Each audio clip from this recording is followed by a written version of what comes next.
Okay, welcome everybody to Kaipara District Council's Wednesday, 2nd of October 2024 briefing.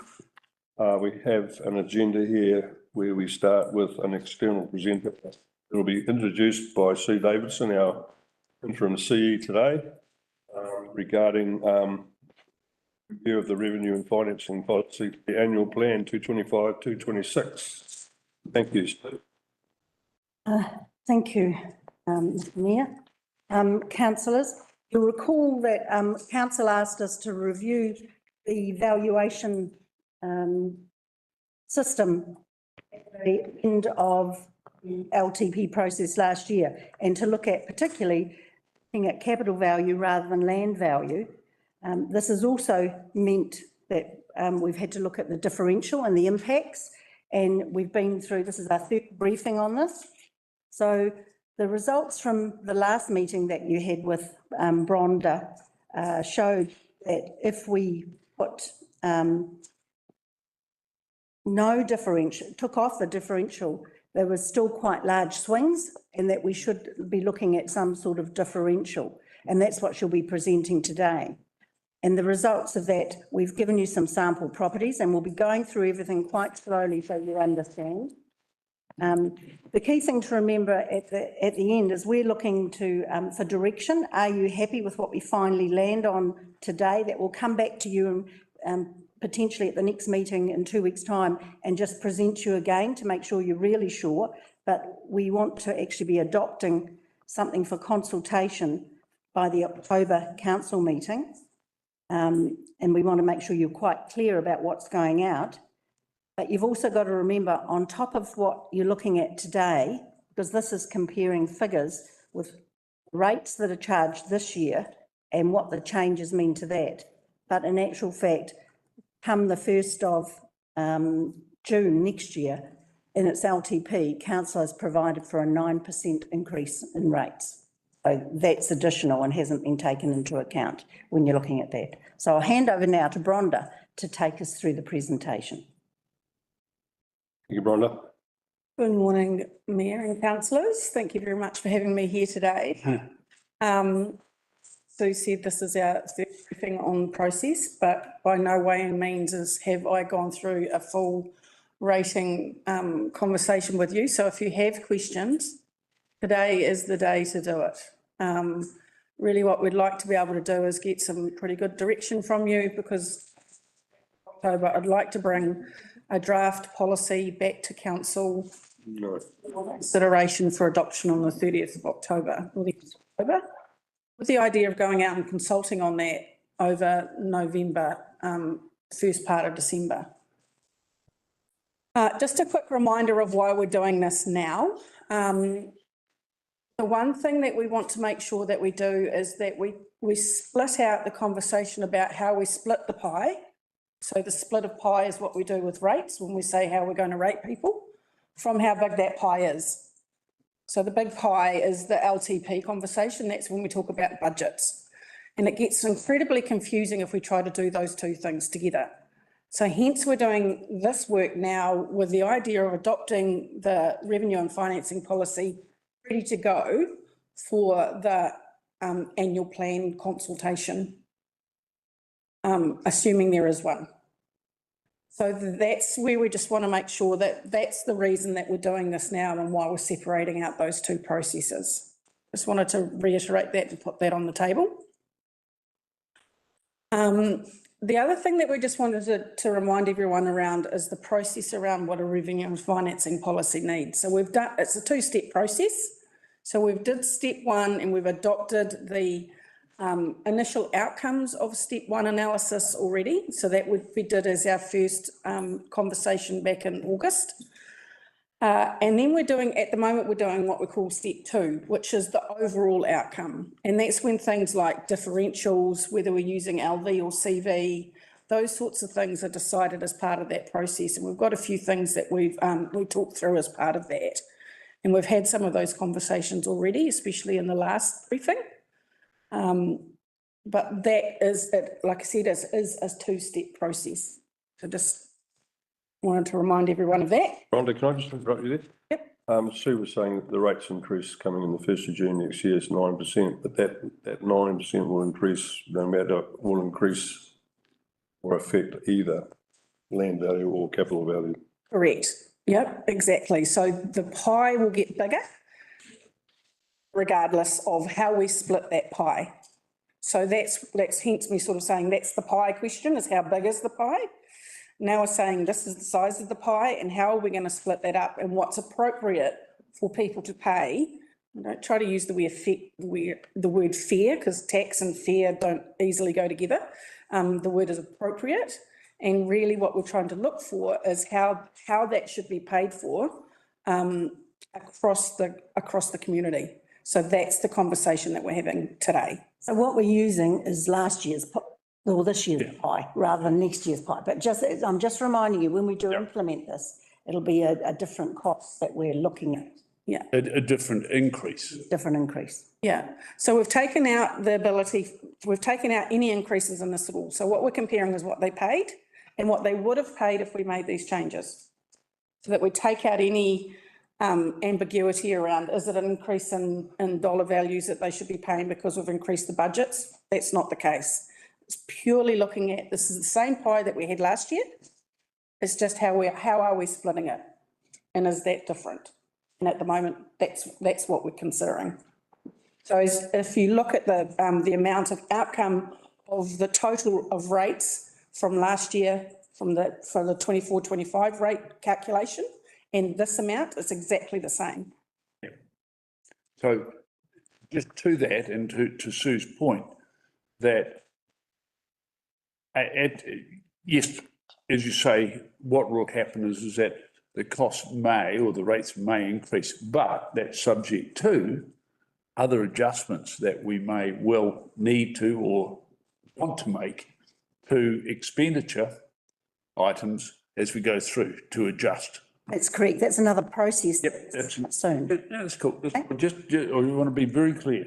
Yeah, absolutely. I just have a question, so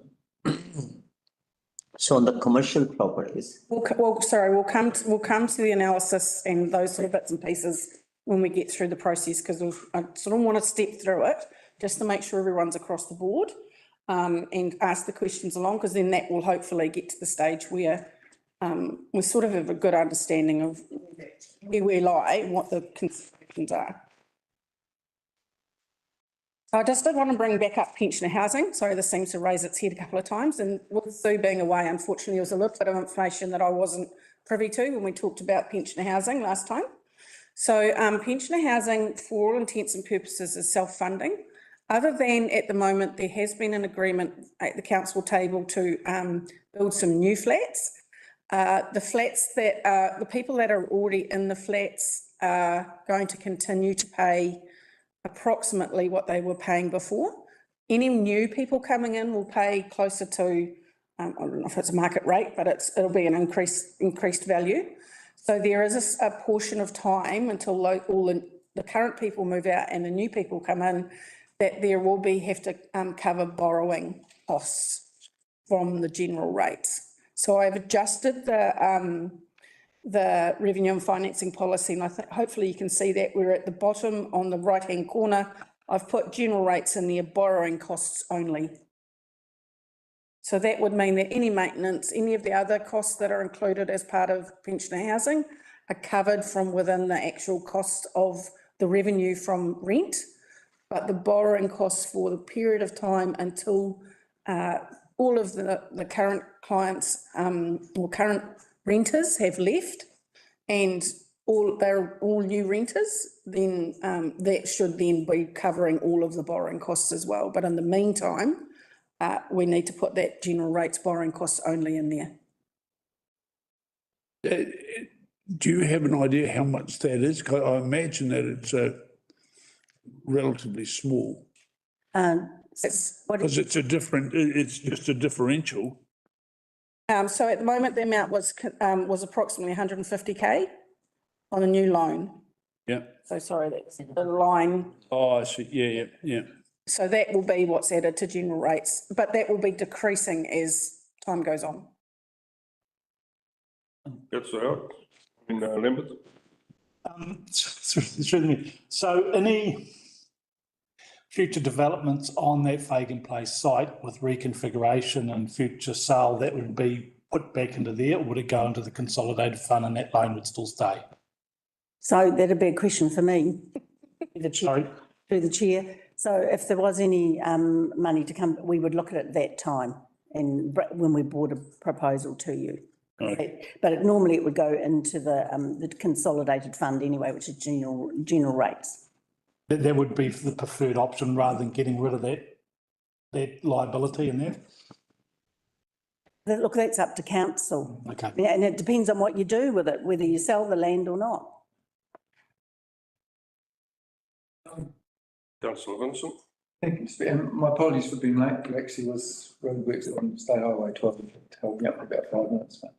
No, I think philosophically, I'm much more comfortable with an approach which says that the government doesn't encourage us to be involved in pensioner housing, and therefore we shouldn't be putting ourselves out to extend our commitment. And I guess it was a blindingly obvious consequence of the decision which we've made, which is that, well, money has to come from somewhere to pay for the new units.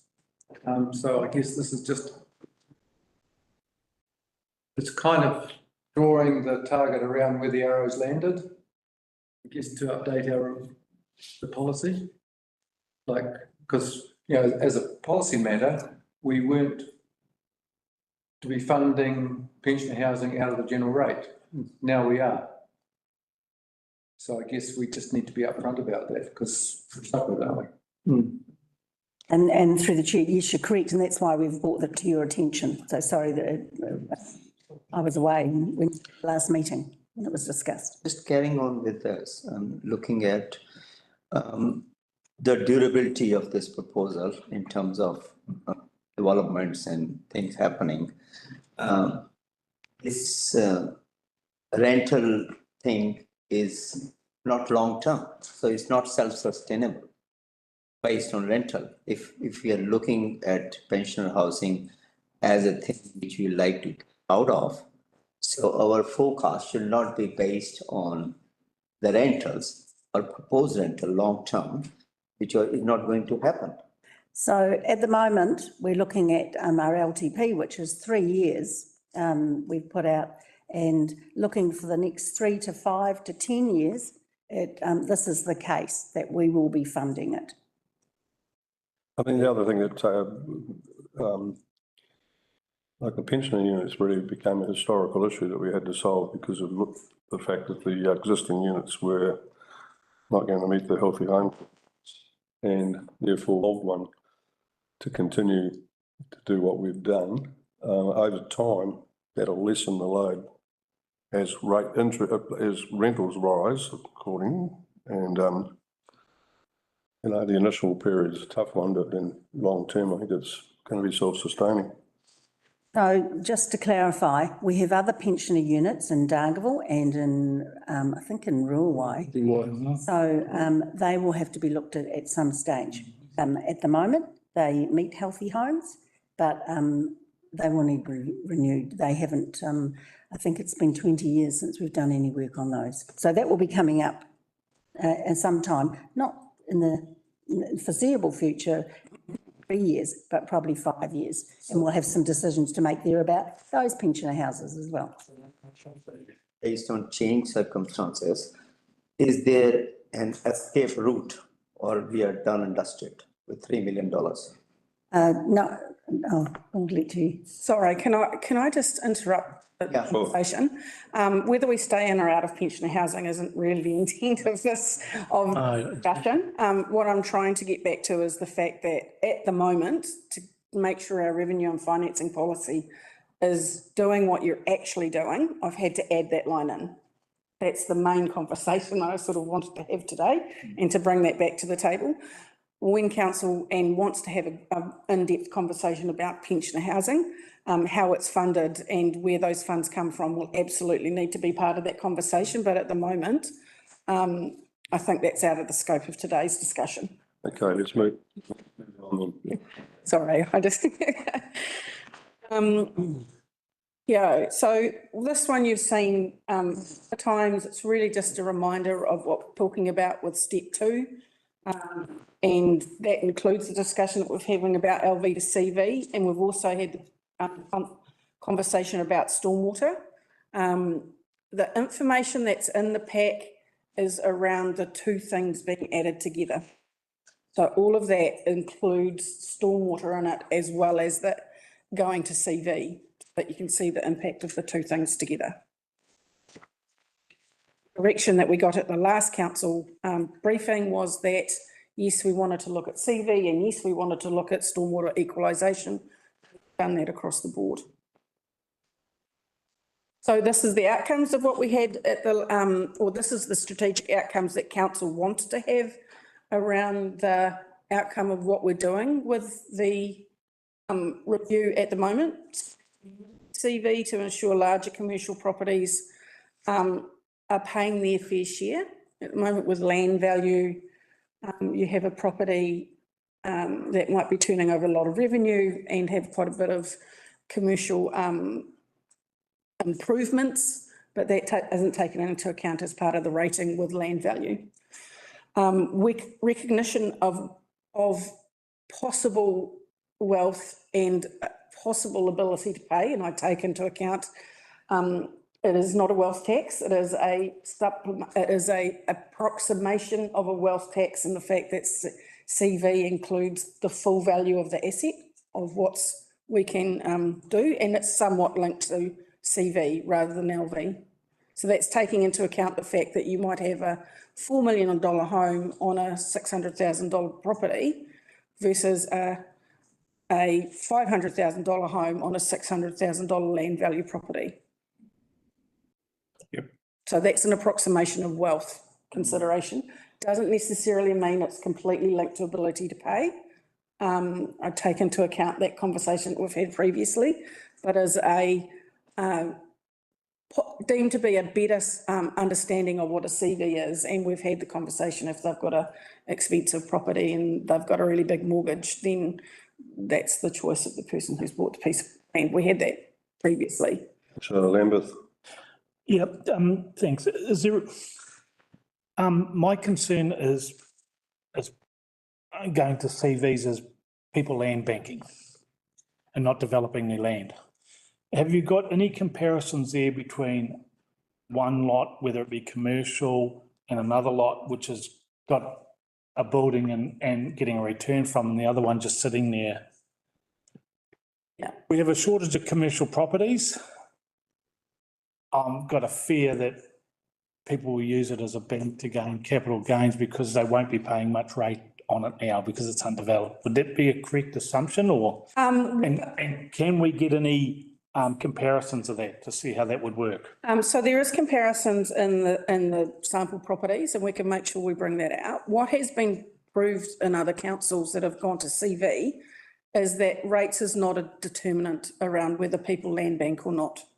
They're land banking for much other reasons than getting a cut on rates. That the rate is a very small portion of what the cost would be otherwise. So if they're going to land bank, they'll land bank regardless of rates. Okay, that's fine, but is there any way of getting some look at what the difference is between undeveloped? That's in the commercial, in here, there are some undeveloped blocks that you can see because there's the land value versus the capital value is basically the same. So I will come to those in a minute. Once again, we talked about looking at differentials of the impact of moving to CV has larger swings to commercial and residential, and stormwater equalisation to simplify and remove large increases when capital is expensed, because at the moment, unlike water and wastewater, which are equalised across the board, stormwater, that didn't happen for capital last time. So looking at bringing that one in. So is there anything, are you happy with those? Because these are your outcomes that we've interpreted, that's what you want to see. And is there, or is there something different as well that you want to add to that? councillor Paniora, followed by councillor Martin. Thank you, through the chair. If I'm interpreting these correctly and just looking at the Dargaville column, the original land base 285,000, and then moving to the movement, the differential for the CV comparisons, is that 1,021, is that an increase of a $285,000 property? Is that it there? Like the second to last row before stormwater? Are those the? So can I come to the examples? Once we'll walk through this, I will go through the examples and what it means, and I can read each column so that you understand it completely. Late, I wasn't too sure. No, that's okay. And the reason being is that we sort of want to get the principles and agree those principles to start with. And once we've done that, then we can talk about, are we agreeing, are we doing what we want to do in those principles with what we've looked at as part of the I process? suppose that's an important question for the principles that you've laid out here, because most properties in Dargaville are 285,000 or more. And so we've just slammed them with huge increases, and now we're to say, well, now we've changed it and it's $1,000 more. That's the outcome of these principles up here. Yeah, so that's what so what we're trying to do is get the overall picture of what council wants to achieve by doing an LD to CV, in the conversation that we had when I first got here, which was the commercial, these were the outcomes of what council wanted. Is that still? Sorry, and then just one more because it's so important to these principles, because I understand, I've actually had some people call me about, have you heard that if, we've got the Fonterra and the countdown, and I was quite shocked by the amount of increase of rates that we could potentially get from those sorts of industries. So I understand the commercial principles here, but then you have a look at the commercial properties and they're getting a reduction. So in these figures, so I'm just wondering, we seem these principles are not producing the outcomes that I would want to see. Yeah. Anyway, those are my initial thoughts. Councillor Larson. Thank you, Your Worship. I'm happy with this approach. I mean, we're going to go out and consult on it all, and everyone can have their full look at the whole thing. I don't know whether we need to have differentials, but I think it needs to be part of the conversation. So let's see where the numbers come out. And in general, across most of the changes, they're quite reasonable and quite balanced across everybody. There's ups and downs all over the place, and in most cases, they're a few bucks a week. So I think it's really good, come out quite well. Councillor Lambeth. Just a clarity question here. I see there's some red figures without negative signs, some red figures with negative signs, some black figures without negative signs, and some black figures with negative signs.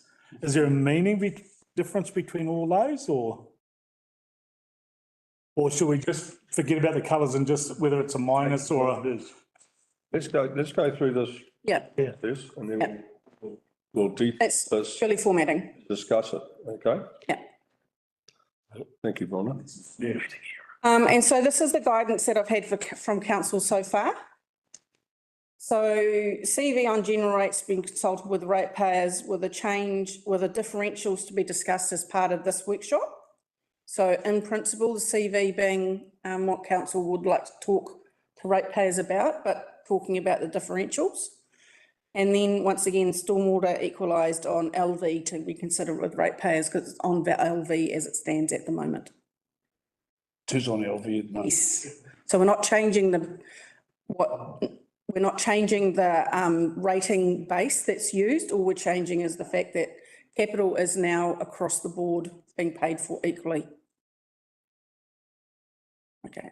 Because Councillor Vincent. just getting clarification in my head, so this is more in the nature of a service rather than a tax on property, stormwater rate. So this, well, it is, Like- it's still, And yes, yeah. courage. So it's still, yes, that's right. So the question of land value doesn't. It is based on land value, so it's not a, With yeah. yeah, so it's not based on, it's not based on a per unit rate, it's actually land value based. So through the chair, so what we're pointing out here is that Mangawhai is the most affected because it will take on the other towns, I should say, not suburbs, have a lot more expensive stormwater charge. So Mangawhai will then be taking on the greater share of that. Just to understand, because Dargaville and Ruawai, I think it is, have far more costs towards their stormwater. So they're going to be the most affected, just so you understand the capital costs, so you understand. No such thing as a dumb question, all right? I'm just watching the hand. Rates is not easy. It's definitely not an easy process. So just a reminder what's in. This is what's in all of the general rates. By far, the most amount of that is roading and footpaths and bridges. That's 50% of the general rate and was the reason for the differential in the past. So rural and commercial and industrial had, or actually let's restate that again, residential and small lifestyle were on a differential of 1. Everyone else, so that's larger lifestyle blocks, rural, commercial, all of the other types of properties were on a differential of 1.55. And the reason for that was, as stated in the previous revenue and financing policy, or the current revenue and financing policy, was because roading, footpaths and bridges was by far the biggest amount of that. And council had considered with that and taken into account that there was more benefit to rural and commercial industrial businesses. I have a question. Can I ask a specific question or? If you're talking about the sample properties, we'll come back to those. I just need to walk through what the impact of this has been and the changes that we've made, and then we'll talk about the sample properties overall and the individual ones. And it may well be that we need to add additional sample properties in here to give you more of a flavour of what's changed, because sometimes the sample properties can give you a very narrow band, and we might need to add some more in there. Councillor Lambert. Yes, just a couple of little things. Resource consents and building consents. So they're only self-sufficient up to 70%, is that correct? Yes, that's okay. Yep. Okay, so I'm reading that right. Yep. Parking, 80%. Primary Dargaville, what's the meaning of that? Yeah, through the chair. So there's very little parking that we do. I think it's just in Dargaville at the moment. But it's basically salaries of staff that are doing parking that would contribute to that. And we don't have that many fines that go in at the moment. Okay. So, to cover it, it's mainly. But, sorry, to that, wouldn't the salaries of these parking staff be included in the cost of wages and salaries as a total figure that we allow for in budgets? It is in wages and salaries, but the activity it's under is parking. It's a separate. So are we double dipping? No, we're not. No. So it's basically, it's a part of salaries and wages, but then you split them up into the activities. So when you look at the total personnel, sit in total personnel. Yep. But then when we go through and we look at the activities, we apply so much to each of the different activities. Okay, so you're just spreading that pot. Okay. So it's like anyone who works in wastewater and is a wastewater engineer would be charged to wastewater. Yep, okay. Parking is exactly the same. All right, okay. Clarification. So this is just to show you what is in the general rate and what we could be, what's the rationale for applying the differential. Some councils, they do a lot in their commercial area, so they have commercial differentials. And for us in the past, it's been the roading is the key thing. It still is the key thing. So that's when we're looking going forward, you need to keep that in the back of your mind. Carry on, Robert. Yep. And so this is a question that we had last time, which is how a differential can be set. And these are the ways that we can do it. So how the land is used, e.g. the type of land use that it is, the area that land is in according to the district plan. So that basically comes back to land use, but is around zones. So district zones, for want of a better word. Land area within each rating unit. So that's what we use for the current differential. So that's land value. If the land has or can have a service provided by council, that's not so relevant for the general rates, because general rates are normally considered to be rates that are available to everyone. Okay. Where the land is situated, the capital value and the land value. So at the moment, we're using the capital value as the start, but the differential is being set based on the land use. That's the differential process that we've got at the moment. Councillor Vincent? Is that as defined by the assessment of quotable value Yes. rather than the actual land use? No, so there's two different types of land use that's available through quotable value. There's actual land use, which is what we've set this on, and then there's best land use.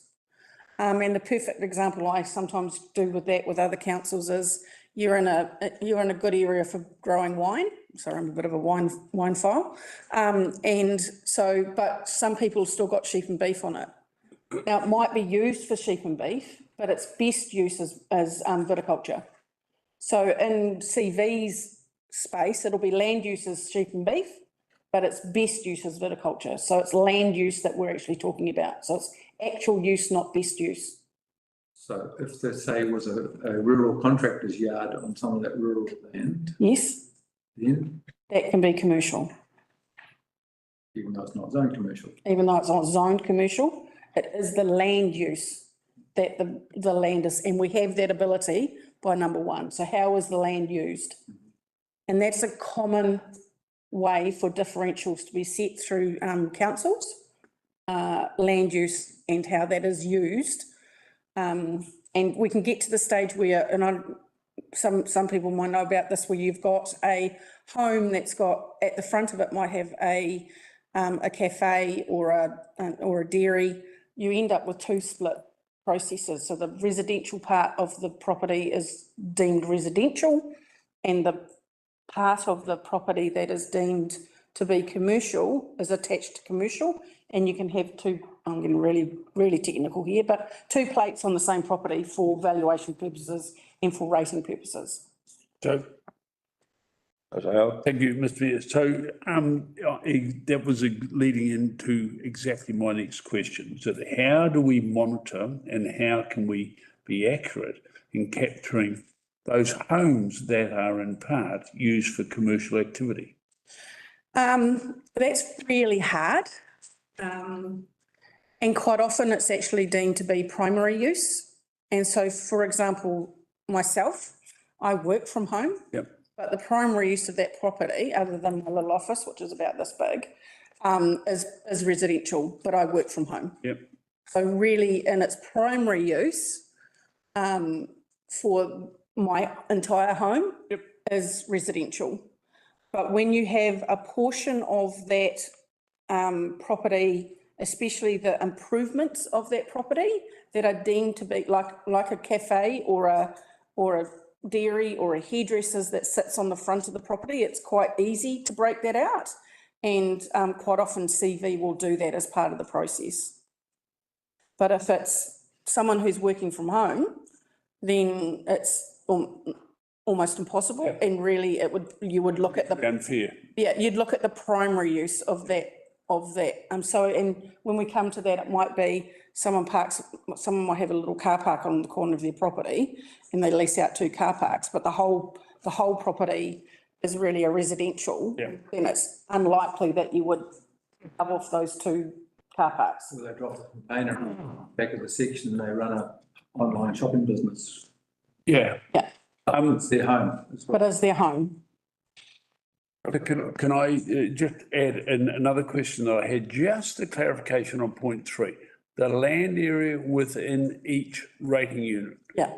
right? So can you give us an example? So that's where you do things like drainage schemes, where you've got, or, you know, might be by hectares. So it's quite often used in regional councils where they're doing flood protection schemes. And how much of the land is beside the river, how much of their land is outside of the river. So it's where you've got anything that's got to do with like a hectare size. And you use that at the moment for the differentials, because anything below 2 hectares for a lifestyle block is deemed to be residential. Anything above 2 hectares is in lifestyle and goes into the other category, so gets the 1.55. Yep. So that's how we're using that at the moment. All right, okay, thank you. Okay, and so at the moment, that's the reason that we've talked about, and I've pulled this directly out of the revenue and financing policy as it sits at the moment, that the differentials are in place primarily because the roading network and the descent to which this contributes to the cost of that service for other properties that are deemed not to be residential. Yep. Okay. So this is when I looked at why should the differentials need to change? And at the moment, what we've ended up, if we don't make any of those changes to the differentials and we leave them as they stand, you can see the swings that happen with bringing in CVs. So residential gets an increase of 22%, lifestyle gets an increase of 12%, rural reduces by 30%, commercial increases by 24%, industrial by 42%, and then the others minor changes. Could I just get clarification on what you're saying?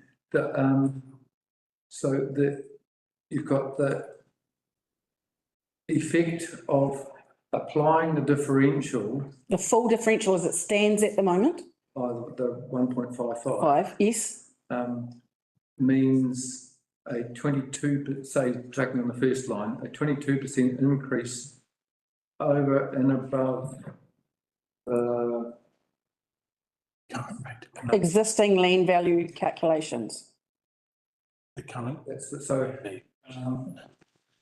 we've got the other one. On this land value aggregate. Yes, with the differentials applied. So that's what they paid in 24-25. Yep.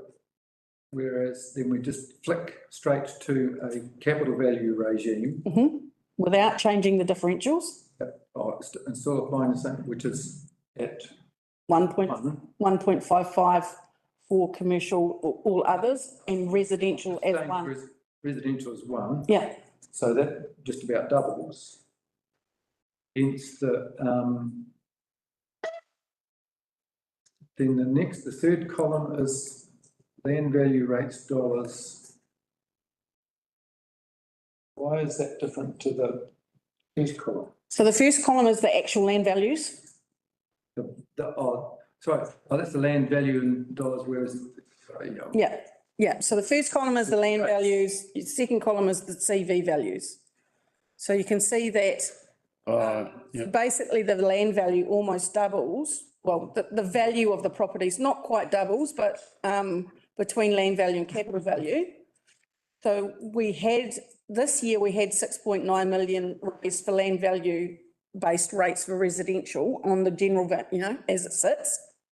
If we leave the differentials as they are at the moment, so that's 1.55 for everything else and 1 for residential, we end up with 8.4 million, which is a 22% increase without adjusting the differentials at all. I'd sort of be interested to see how it would look without any differentials. So we've done that as well. Yeah. Yep, so the next screen will show you that. Because that's So hence, quite confused about how to interpret this stuff, so. yeah. So the first column is land value, the second column is the capital value, so you can see the change in values between the two levels. Then there's the rates that would have been paid at the moment, the general rates, so the 22.9 million. So that's the breakdown that they paid in 24-25. leaving the differentials as they are at the moment and not making any change, and the only move that we do is going from land value to capital value, we end up still with $22.9 million worth of rates, but you can see the split of that rates is completely different. And that's the change in percentage for who's paying what general rates in the last column. And we've got another breakdown of that in the next slide, so. Tony Roy, followed by councillor Lambeth. Thank you. You're in So the rural LV and CVs are very, very similar, whereas residential and lifestyle have increased significantly. I would question whether the CVs are correct for rural. That's jumping straight out at me. And then commercial, so going back to the principles that we had around wanting commercial to be paying more of the pie, well, that's not really coming through. Yeah, so I'll explain a little bit more in the detail around that and how it's in a minute. So the reason that the land value doesn't look like increases that much with rural is because the portion of land value of a farm is a much bigger component than it is. I totally get that. I just, if we're talking about means of like the production that's coming from that farm, which was Yeah. greater, how is that reflective in the? So the land has a value, and then the improvements is what's next. So if you've got a $2 million or $10 million farm and you have a couple of houses on it, that might be improvements of 500, 800,000. If you have quite often as a portion, that's a very small portion of the total value of the property itself. What you find when you get to residential is it might be a $100,000 section, but as soon as you put the house on it, it might go to 500, 600, 700,000. So just go back to the farming, because I understand how that all works. We're talking about the income that's generated from the. That's not how land value. So there is a portion of what happens in the, and I'm not going to get into the semantics. No, I don't need you. I promise you, I don't need you to explain. I was a property lawyer for 3 years, so I completely understand. Your principles that you've put on the board are not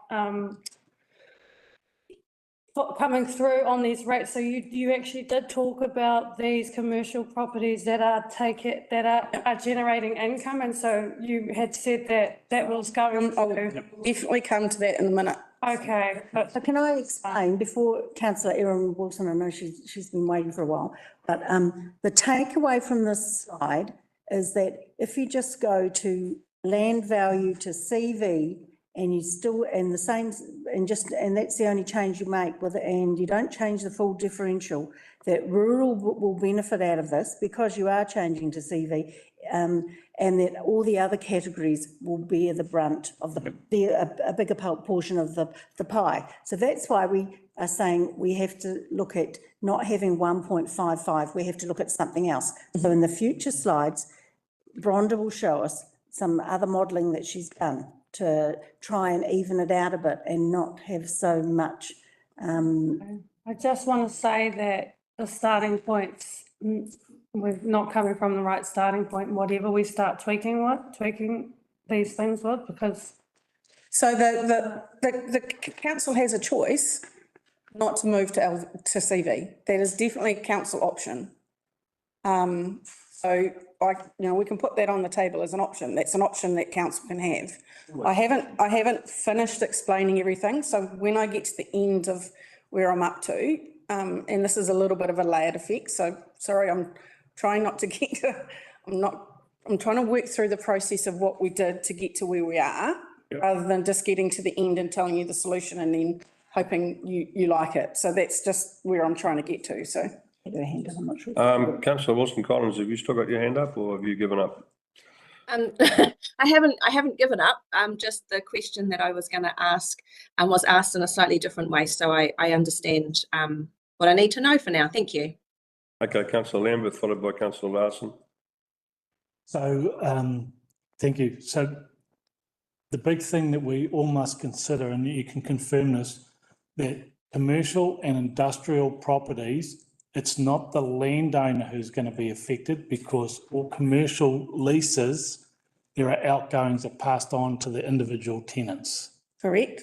So it'll be those individual little businesses and shops that will hit it with that 24 and 42%. So Yeah. there's a little bit more nuance to that. So I'll come back to that. So councillor Larson?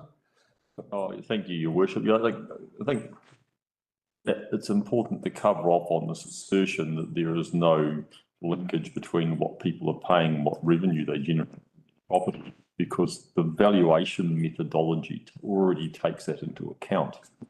So if land is more valuable when it's valued more because of its ability to generate revenue. So if you try and then put another layer of revenue generation on top, you are double accounting for that matter. It's already included in the valuation. Thank you. Councillor Vincent, followed Thank you. by councillor Nair. Like, just carry on from what councillor Larson's saying, is that, like, we've got the news recently of the increase in payout from Frontiera. You know, that will be reflected in an increase in dairy farm prices in the future. And like Valuations. then will affect the capital value. So that's the way in which the income generated comes through in our comparable system, which, I mean, I think the whole basis of council getting its money, not, I won't say earning it, but getting its money through rates is flawed anyway. That's what we've got to work with. So it is just, I suppose the bit that we need to remember is rates is a little bit of a blunt tool. We can do some things to help it, but it is, the more complicated you make it, the harder it is for people to understand and the harder it is to ensure that you are creating an appropriate allocation. So I just, because I keep talking about it being, sorry, one last thing. You pull a corner and the whole spider web changes. So you can't just pull one corner, you have to look, and this, so if we pulled the one corner of CV, you can see what it does to the rural, comes off rural and goes everywhere else. Yeah. So we need to be careful that we're not pulling one corner without trying to another corner to balance it out. So, sorry, that's my analogy. Thank you, Chair. Now it's a general question, not a specific one, just on this slide. And you have said that the purpose of moving to capital value has the following effect. You have summarized it in 3 items. The question I have is a dumb question. If I look at the land values and look at the capital values, regardless whether it's residential or lifestyle or rural, everything has increased. If you look at the table, the 3.5 million land value residential go to 6 million, lifestyle 2.9 million go to 5.2. There is all the board increase in all valuations. I don't see that what you are saying on 1, 2, 3 in terms of the table. So what the grand total from 10 million goes to 16.5 million. The land value rates obviously goes to 22. All I'm trying to say, we have proposed a 9% increase, a general increase. If you are loading every kind of ratepayer on a higher slab, everybody's paying 9% more on that increase rate. So when you get down to the fact that there is a 9% increase, that's a general increase across the board. That depends on where that 9% comes from. Is it in water? Is it in wastewater? Is it in parks? Is it in? So that will make a difference as to where that lies. So that's when you get increases and you look at the sample properties at any time when you're doing a long-term plan. The percentage of 9% is not what sits across all of the, because there's a different mix of what people are paying for. Councillor Kaniura. Just one final point that I want to make is that that percentage change is an average based on what the total increase is. Some people we know their rates triple by 150%. So instead of 22%, it'll be 66% that their rates are increasing by. And because residential is there's such a huge difference between the LV and the CV, we have so much potential to just cripple some of our ratepayers. That's a big risk. Well, when we get to this table, we'll probably have a closer look at that. Yeah. Okay. So basically what I wanted to show you as part of this is the swings are huge if we don't do anything to the differential. So as part of that, I did some rates and some looks at what that might be. So that is this slide here. So I'll walk through it. Sorry, just, Yep. could I just, for clarification, and because I think that there was an element of confusion raised by councillor Nair in his previous comment. So these first two lines here are actually land value or land and the value of properties, Correct. nothing to do with rates, as you assume. No, I'm The saying, 22.9 billion is really the rates take. my question is not related to rates. My question is to the values. So across the board, we are raising the value of the property. It's not how we are apportioning the property. That's a different matter. What we're trying to achieve, it's not that capital value has balanced the thing. It hasn't. No. So what we are trying to say is with the capital value, you have to value the property more, whether it's rural or whether, and that should not be the purpose. So how the properties are valued and what they get valued at is not the question that we've got today. That was decided last year. Yeah, so that what the question today is around is it more appropriate to use land value or capital value to rate properties on, to give them their share of the pie? So it's the same pie, but it's looking at how we build the pie. Yes. Okay. So how you split that pie up? All right. So you're on slide 10 here. Yes. So then this is the next bit that we did. So I looked at, once again, it's the LV and the CVs, just to give you there, and what their total is a percentage of each, a little bit more of a breakdown. Yep, sorry, it is rates can be incredibly long-winded and No, it's good. so what I've also done is I've given you the counts. So the counts of what we've got. So we've got 700 at the moment out of the 17, and look, that community of 950 is not quite right. There are some commercial properties in there, so there needs to be a little bit more analysis on that, but the percentages are where they are. This isn't all the commercial properties, it's just samples that you've. No, this is all. Okay, cool. So this Thank you. 17,000 properties that you've got. Okay. This is the breakdown. That's good. Yep, There are 280 commercial properties in the district. 219 industrial. Now that's the analysis that I've done. We would need to do a thorough analysis and make sure that we've got that down to the letter, because I have used what the CV have, QV have put on that property, and there might be some that we just need to double check, and that's pretty easy. 9 times out of 10, use Google Maps and have a look at Street View and see what it is, and doing that with some of them, and some of them were, you could see it was a cafe or it's relatively easy to do once you've done that. Just give me clarity on what is community, what is transport, what is utility?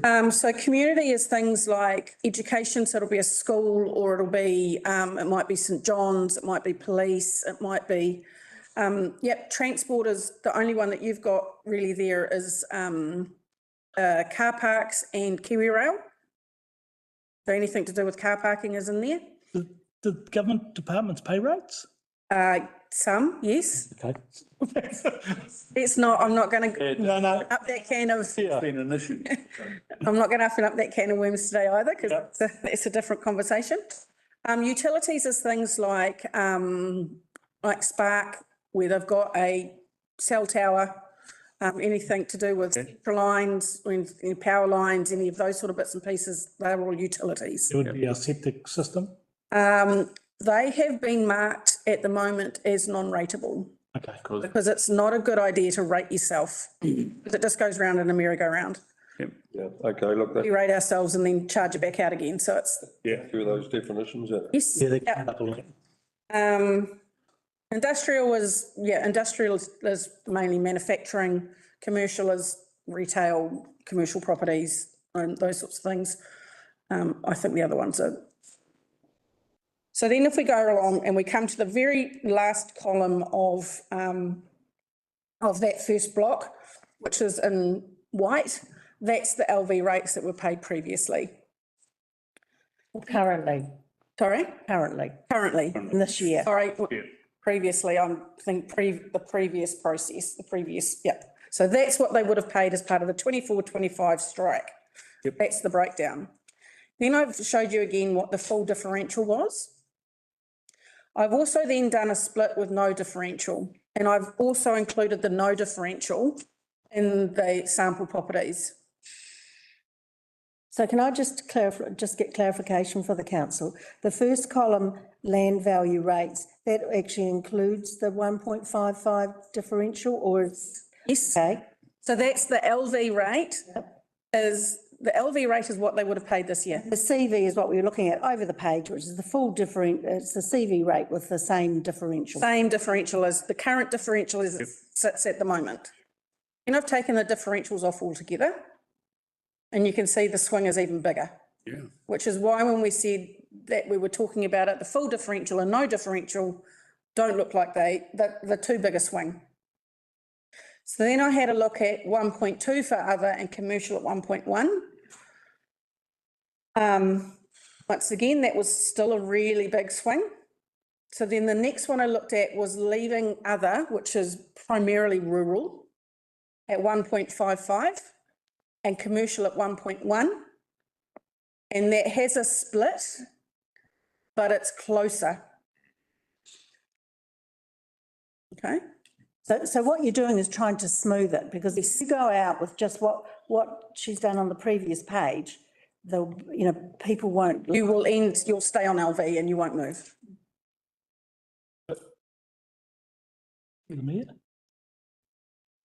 Oh, sorry, I was Yeah, you just, absorbing the figures. yeah. That's first, followed by councillor. Would it be fair to say, although we're moving to this other radical look at it, going from land value to CV, then what we do, we don't like the results, and now we're trying to smooth it back to the way it was. So that is quite common where you actually, because what you're trying to do is you're trying to say, yes, there is a reason to change.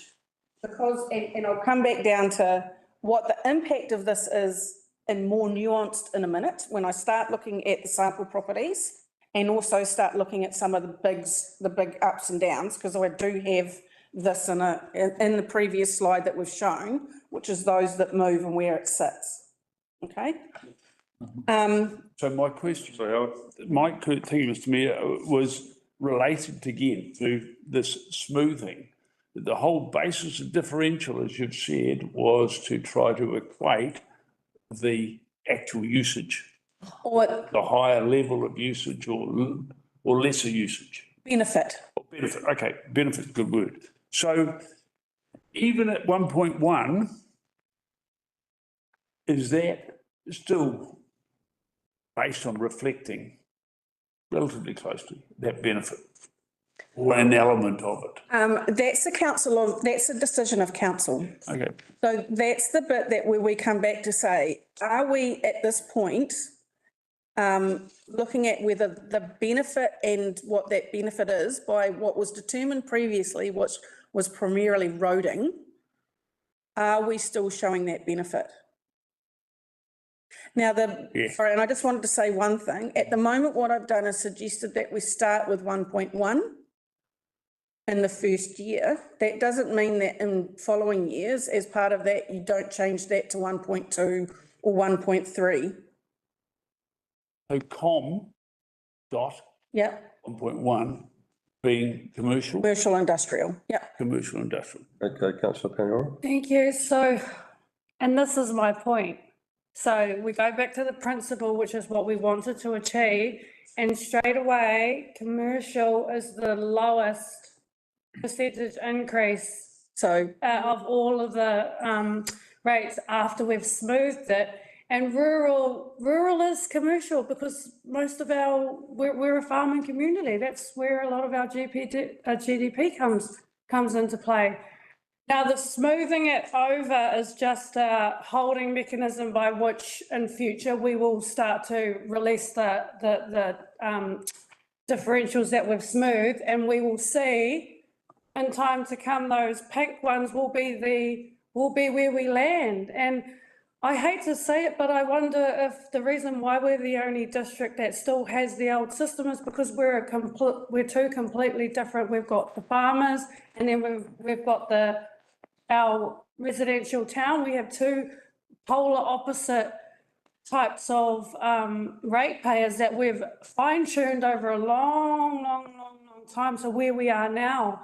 And there's just so many risks involved in this, and the smoothing it out, we need to get the figures right to begin with. We need to get the first lot of figures right on how the principles are going to be applied, instead of what we've actually done is screw the principles. We've just gone and started trying to figure out a way that makes it look fair. And now what I'm looking at is an overall increase of all of the properties. So then why have we even gone through this process only to smooth it out so that they're all generally the same increases? So generally the same increases the same pie. So then, but the real risk here is that when we pull back all the numbers, the properties that have a huge differential between their GB and their LV, their starting point and their CV, there's going to be a lot of them that are going to increase by a great deal. And what I think we should really be doing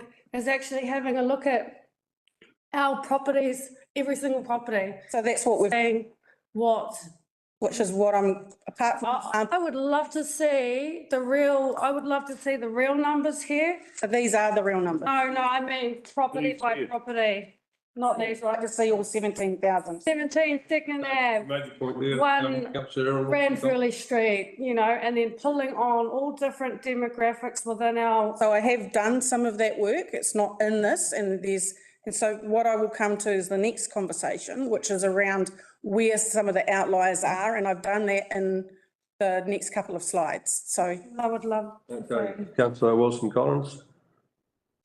Thank you. I just want to just get my head around everything like everybody is. So with the Rhonda, hi, with the 1.55 percentage differential other, can you just walk me through what that means again? That's different to the current 1.5 differential, is that correct?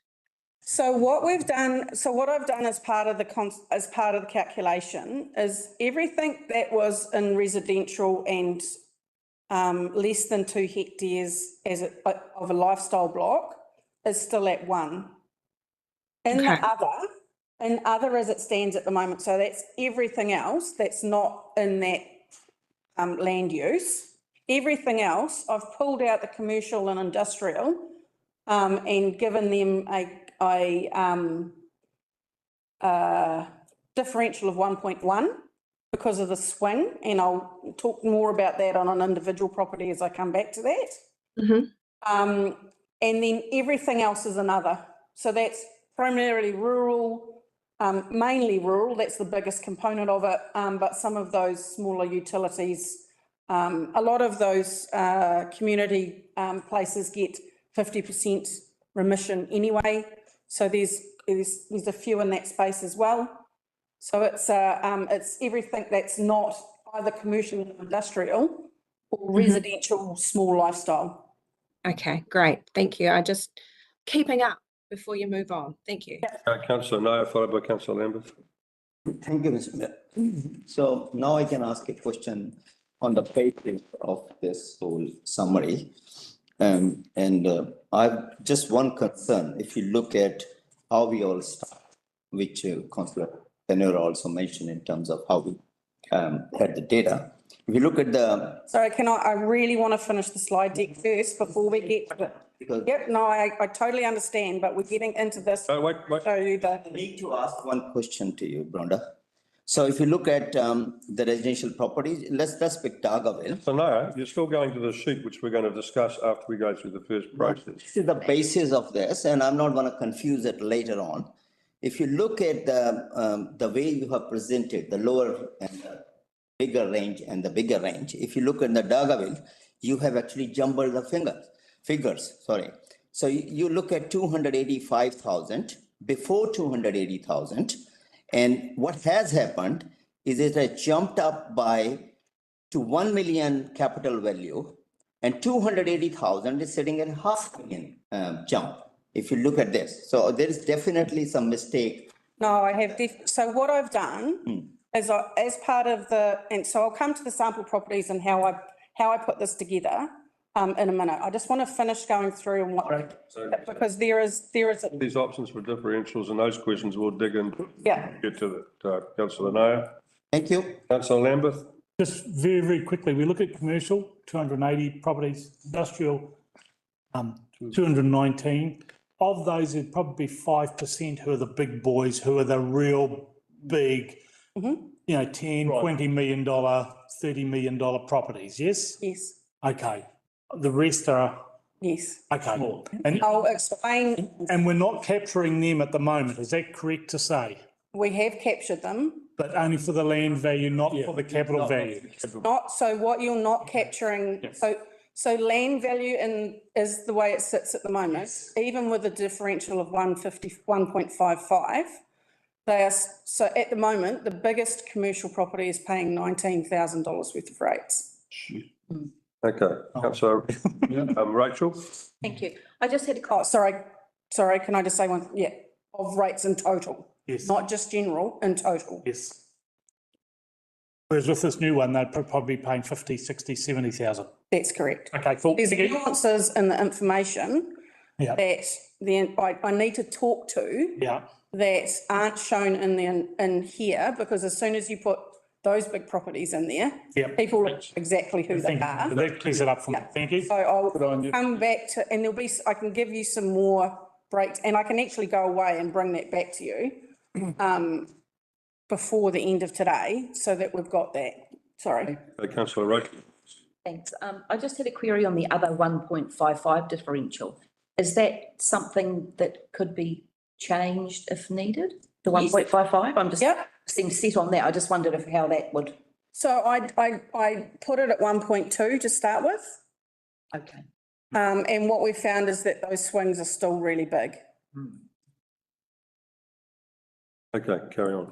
Thank you. So what I did was I wanted to make sure that you could see how that sits and where it sits. So this is the information that I showed last time. So can I just go back to one thing I just want to point out to the council? So you've. Oh, yeah, sorry. Yeah. So you've done lots of options, but down the bottom, just to show the swing, not only is that rural would benefit from capital value, and the others would be increases, but you're looking at Mangawhai, because it's got larger capital values in the Kaiwaka Mangawhai General Ward, they would go up on average 4%. Otamatea, which has mainly rural, would go down 6%, and the Wairoa General Ward would down 1.5%. You've just got to understand that as well. Okay? What's the KDC? So that's places that are across all of, so it's Kiwi Rail.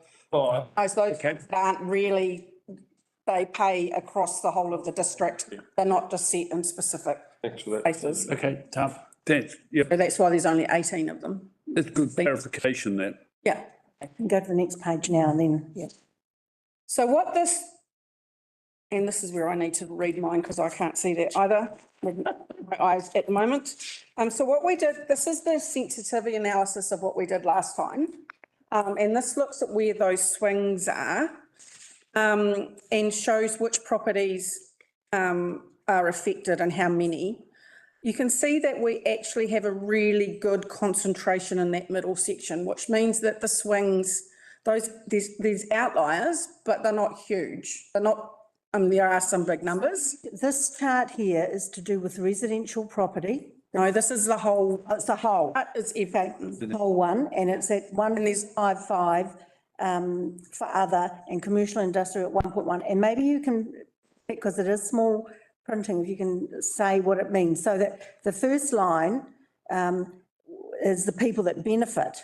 So you can see there with the differential of 1.55 and 1.1, which is the outer column, 3 properties will benefit between 15,000 and 66,000. That's right, telling us. Yeah. Okay, So as you go down, versus the 6, what's the 6? So the 6 above is if we left it at 1.2 and 1.11. Okay, So what I've tried to do is give you, I had all 4 on there, it was just too confusing. So really, if we're looking at no differentials, as the swing is too big, I think, and the full differentials is at the moment, once again, the swing is too big. okay. So I've done the analysis based on the 1.1 and I'm sorry, the 1.2 for other and 1.55 for other. So the first line, which is the green ones, are the 1.2 and the blue ones are the 1.55.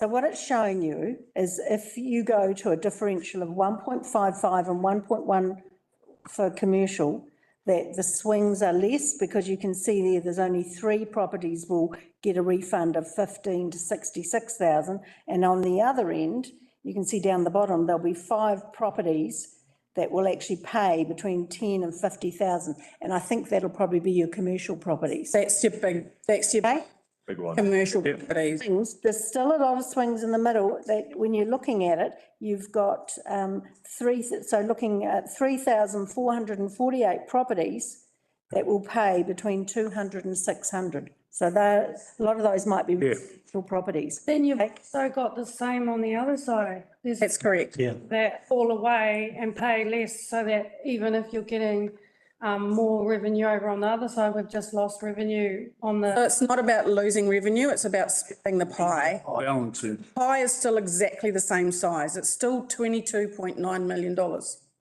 There is no difference. It's just who pays what in that pie size. And this is just to give you an idea, because when it goes out to our community, they need to understand that there will be changes in the pie, but they may or may not like it. So I suppose the best thing to do is to go through what happens to residential, what happens to commercial, which is on the next graphs. Yes, yeah, that's right. And that's, yes, and that will be the bit, if we're going out, when we go out to consult, is making sure that we try to make sure that this is as clear as possible with a lot of FAQs. this is where detail is really important, because so the ones that we're going to be charging more now are the same ones that create jobs for the district, whereas the ones that are now benefiting, who are they? They've been paying the rates up until this point and now we're giving them a windfall. But then are they also providing jobs for the district? These are the level of detail that I'd like to see when. So perhaps you go on to. They come back, if the rates are so high, would they maybe just find another district to operate out of, and then we lose hundreds of jobs? So these are some of the considerations. Councillor Larson. Yes, sir, I think we should move on and get through the presentation, but I would say that actually Kaipara is not unique in having rural service towns, and it's that rural economy that actually supports them. And, you know, one could also argue that the rural sector has been over-subsidising over the years, and when you have a swing and an adjustment like this, it might be because you actually are making an adjustment. It might need to be nuanced using differentials. It doesn't mean that it's a balancing effect. So I think we need to actually be balanced in how we look at it. Thank you. Yeah. Carry on, Bronwyn. And sorry, just an answer to that, almost all of the small, similar to Kaipara, most of them, in fact, almost all of them are on CV. So and it comes back to that once again, CV being a more Equitable. deemed to be a more appropriate way because of the value of the property, giving more of an indication of possibly an ability to pay. Councillor Lambeth, followed by Councillor Vincent. If there was a block if there was a block of land and it just had pasture on it, and then it was planted with carbon credit farms, is that increasing the CV? That's a CV question, LV question. I'm not, sorry, I'm not going to get into that. God, you're adding something to it, aren't you? How forestry is valued is not in my purview. Right, thank you. Okay, councillor Vincent. Thank you, Mr Mayor. I'm just thinking ahead to the time of when we're going out to the community. I wonder if, how difficult would it be for us to have a tool that people could use to actually look up their property and see what effect option A, B and C would have on their future areas? Well, we had it the last time, so I'm sure we can have it this time. Yes, so through the chair, we would look at providing that. That we'd have to get some software changes done, but there's probably no issue with that. And we did have a lot of people using that. Because it would be correct, At the last- that was just for the rate increase, wasn't it? It wasn't for the reconfiguration of the. But we could look at that. That's why it needs. Exactly the same thing. You do, yeah. So basically you'd go and you'd say, if we left, it at LV, this is what your rate would have been, this is what it would be with CV with the differentials and I think the important thing here is the consultation, because that wants to be really clear, defined, and I think that's a good idea. People can actually participate like that. Yeah. It's probably a very powerful tool to having that proper consultation and discussion. Okay, keep going. Okay, so then we did the residential and lifestyle. So this is the ones that are still at the differential of 1. And you can see that this is even more concentrated. There is some outliers at either ends, but they are much more concentrated in the middle than they are for any of the others. There are some down, like you say, you get because of the swings of what they are and who they are. The ones that are really down at the bottom are some really big block of residential land that hasn't yet to be subdivided. So it is, and I know one of them has had a private plan change going through at the moment. So it's, so that's where those differentials come down the bottom. The ones up the top are where there is a really big value of residential. And some of those are actually residential, such as retirement villages. Okay. Where at the moment they're paying based on land value. Retirement villages taken as residential or as commercial? Look, I'd need to go back and double check that, but quite a few of them are deemed to be residential, but they're residential commercial. Or they're residential multi, because they're multi-use. And I can come back with some of those specific questions, because I have modelled every single property. You have to. Yeah. Rural, once again, you come back and you can see that this is the one that pays the least based on these.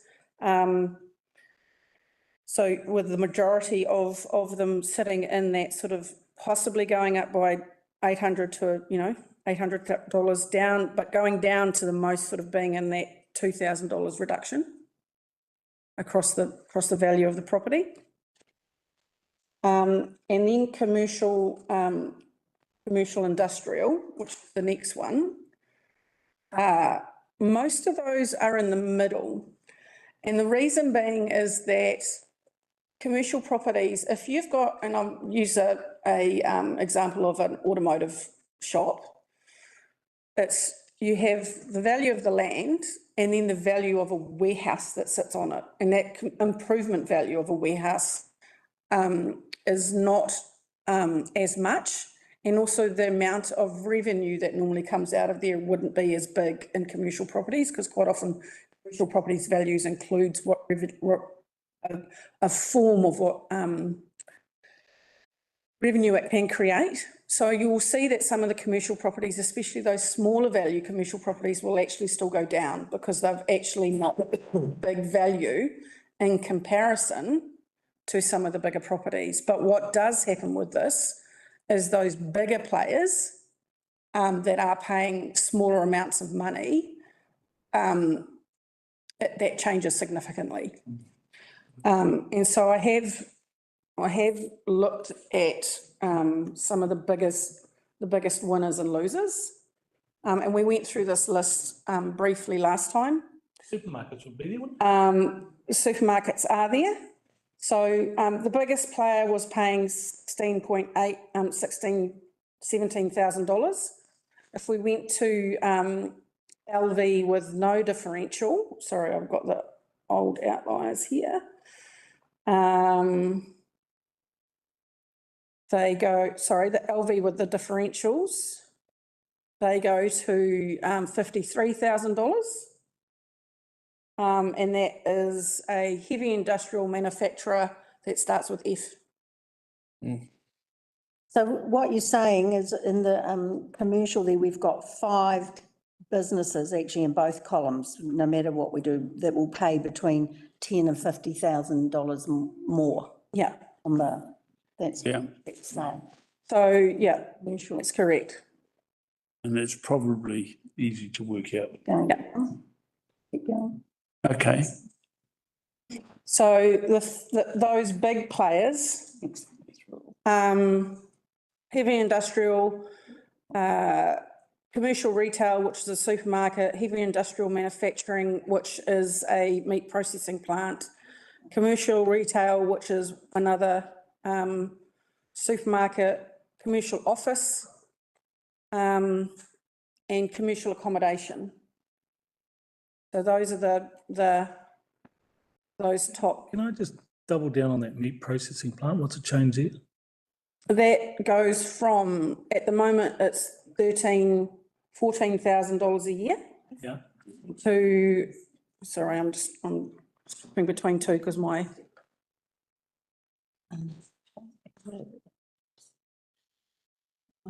Proposal. This one. Yes.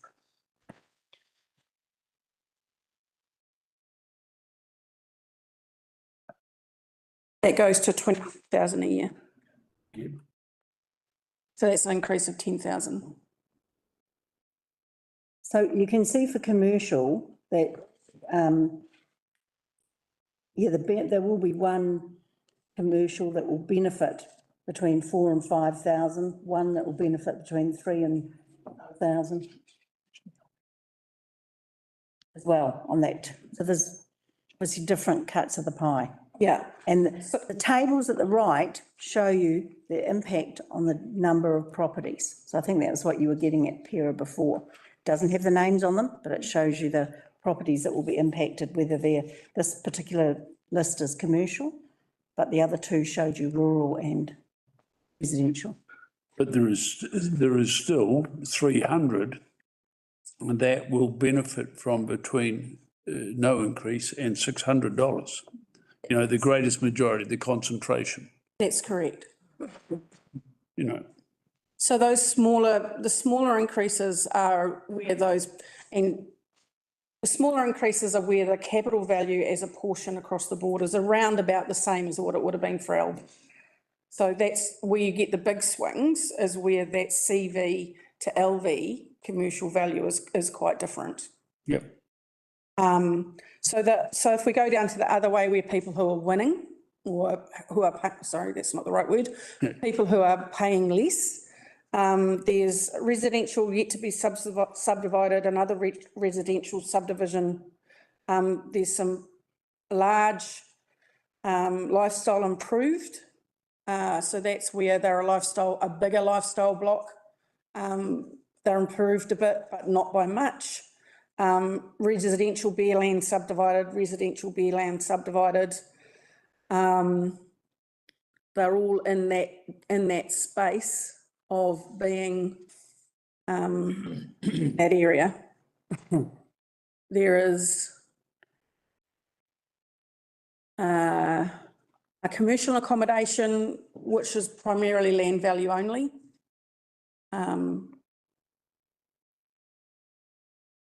So those are the big changes, and I'm able to give you more of a breakdown of what that looks like, just if I give you all 17.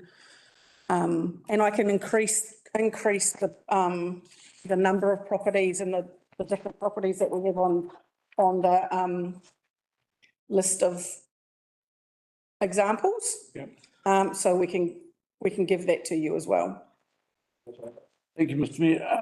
Rhonda, what happens if a commercial or industrial ratepayer owns the land, but leases the improvements or rents? How is that captured? That's normally is a private arrangement between the two. Generally what would happen is the person who's leasing the property would pay for all outgoings, which includes rates. Yep. So the landowner That's would pay for it, but would normally on charge it. But that's a commercial arrangement between, Yep, okay, yep. yeah, but, I was just thinking about how is it in terms of commercial, how is it worked out, but no, yes, we don't, you don't get in there. we don't get into that. That's the person who owns the property is the person who's liable for the rates. Yeah. It may be that the ratepayer, if it's a long-term lease, that may be a slightly different scenario, but normally it would be that the landowner is responsible for the rates. The good thing is that from what you're saying is that we have the ability to microscope in and understand, so apply appropriately the relevant rate. Correct. Okay. Okay. I come to the sample rates, and I'll just explain how these columns work. Lay it on us. Lay it on you. So what we've done is these are the sample rates that have been used previously. And happy to add more in if we think that there's not enough nuance in here, can absolutely do that. What I've done is I've left it in the same order that was in it previously with the land value across the board. So the land value, it's still in the same order. What I didn't do was rework it so that the capital values were now the ones that were the way that it was sorted. And I did that for a reason, because what you can see is the change between the land value and the capital value for some of those properties is, some of it's not much, some of it's very significant. So for example, if we go back to the question around the Dargaville, that was $285,000 for land value, and it was now still the capital value was 1.04 million. Yep. And then after that, there's a 280 and it's a 510. This was the order that it was in prior to me doing anything with it. So I didn't change any of these orders based on the fact that these were the samples that were there before. I didn't resort it at all. No, but my question is, Rhonda, just on this, the $5,000, I don't know how we block those properties, because you'll never get 285 property or 280 property or 279 property.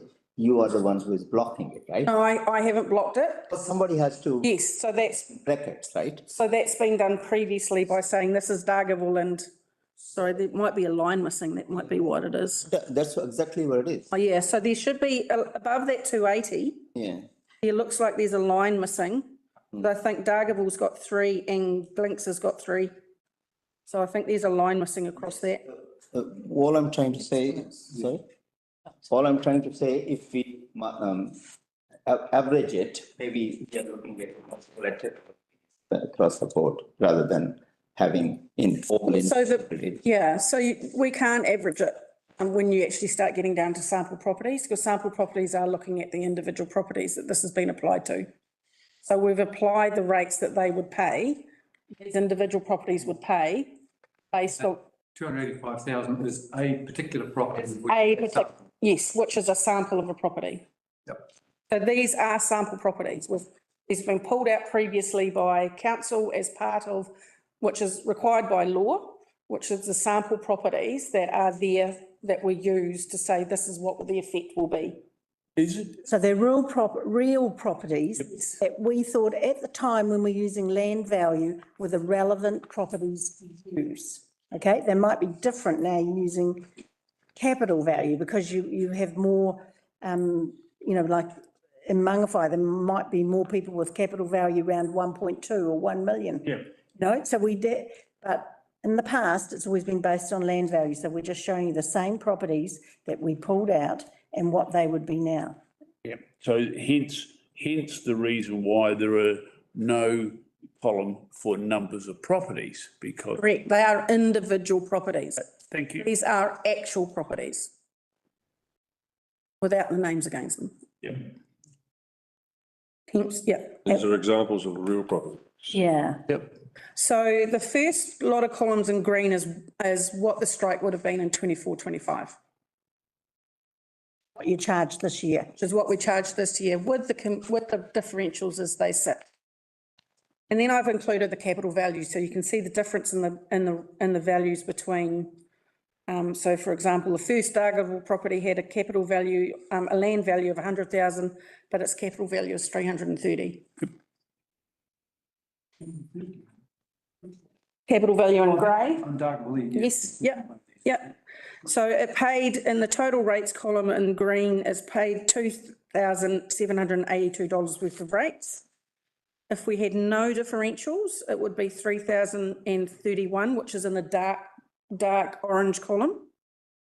And you can see I've got the general stormwater and other rates there. So the other rates is the same between the two because they haven't changed. Does that include septic? That includes everything else that they pay. Right. So all I've highlighted here is the change that they've got in the general and the solid stormwater. Sorry, not solid waste, stormwater. I keep saying solid waste instead of stormwater. If I say solid waste again, I mean stormwater. And so that's a change. That's an amount of 58 a week with a $249 change. Yep. $4.80 a week which is an increase of 8.96%. And then you can see the dollar change in that between general rates and stormwater. So it's gone up by 306 and it's gone down by 56. Then if we come to the next column, it's if we've got the differential for other at 1.55 and the commercial industrial at 1.1, that same property would now pay $2,940 worth of rates. So it's gone up by $158, which is a 3.4% change. And then it's, I'm sorry, 3.4 per week, which is a 5.67% change. And then it shows you the difference.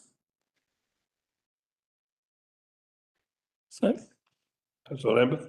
when we have a look at that, and just have a look at Bailey's Beach, for example, I would assume that those ones with other rates are all properties that are on their own septic tank or no septic tank, not the new subdivision, which that's their own private scheme, is it? Yep, okay. So that's, yep, that answers that. Councillor Vincent answered that for me, thank you. Yeah, Councillor Wilson. Councillor Erin Wilson-Collins.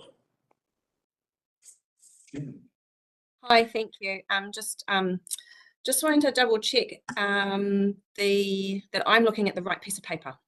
You might over have, here. sorry, we did make No, you got the old one. it this morning. Okay, that's fine. So what we found is the percentage calculation that was in that 1.55 and 1.1 is incorrect and we've adjusted it. We've printed off new copies, but you probably haven't been sent a copy. Is there anybody there that can email me the correct? Kelly is going to do that right now for you so that you can see that. So thank you. And it was Councillor Howard that spotted it. Yeah, thank you very much, Councillor Howard. Pleasure. Good work. Yeah. I was very proud that someone had been reading it. That was the bit that, apart from the fact that it was wrong, but. So for example, if we look at Mangawhai, and this is a perfect example of how it changes, and we do probably need to pull out some extra samples. So the last property in Mangawhai of 1.9 million, you can see it's got a capital value of 1.9 million. So it'll be a vacant property. So this is where we need to go through and probably look at adding some additional properties But that's a perfect example of what would happen to properties and what would change. So sometimes you don't want to take those out because it gives you a bit of a nuance of what will happen. So what you're saying there is a property in Mangawhai with just land, with no capital, well, the capital value is just basically the land. Then it was, this year paid $7,566 in rates. And looking at the differentials you're proposing to charge, which is 1.55 and 1.1, would then now pay 6,478. So that would benefit, and that's correct, land value. And that's why you can see in this, in the sample properties, that a lot of the properties benefiting are those that are lifestyle rural properties as well. Yes, that's primarily because you've gone from the land value is very close to the capital value. So question around, because we keep referring to this pie as the example. So if we're looking at all of the bold, which is all of the increases, so if there's all increases and there's no decreases, well, then is the pie getting bigger? Because whereas you're saying that you're reallocating the same pie, but where's the reallocation coming from? So this pie across the board is exactly the same size. So Here, focusing on it's this, two, the different one. no, this is based off exactly the same numbers. Okay, so Why can't we see the numbers that are decreasing then in our example? So you've plucked some numbers and they're all looking good because they're all increasing, but where are the outliers, where are the decreases? So through the chair, what we've said is we'll get you some more samples, but here's one. Mangawhai, 445,000 land value, but capital value is now $1 million. And you can see they were paying 3,639, and under our proposed system, they'd pay $4,102. So they would be paying more. We can't show you every property.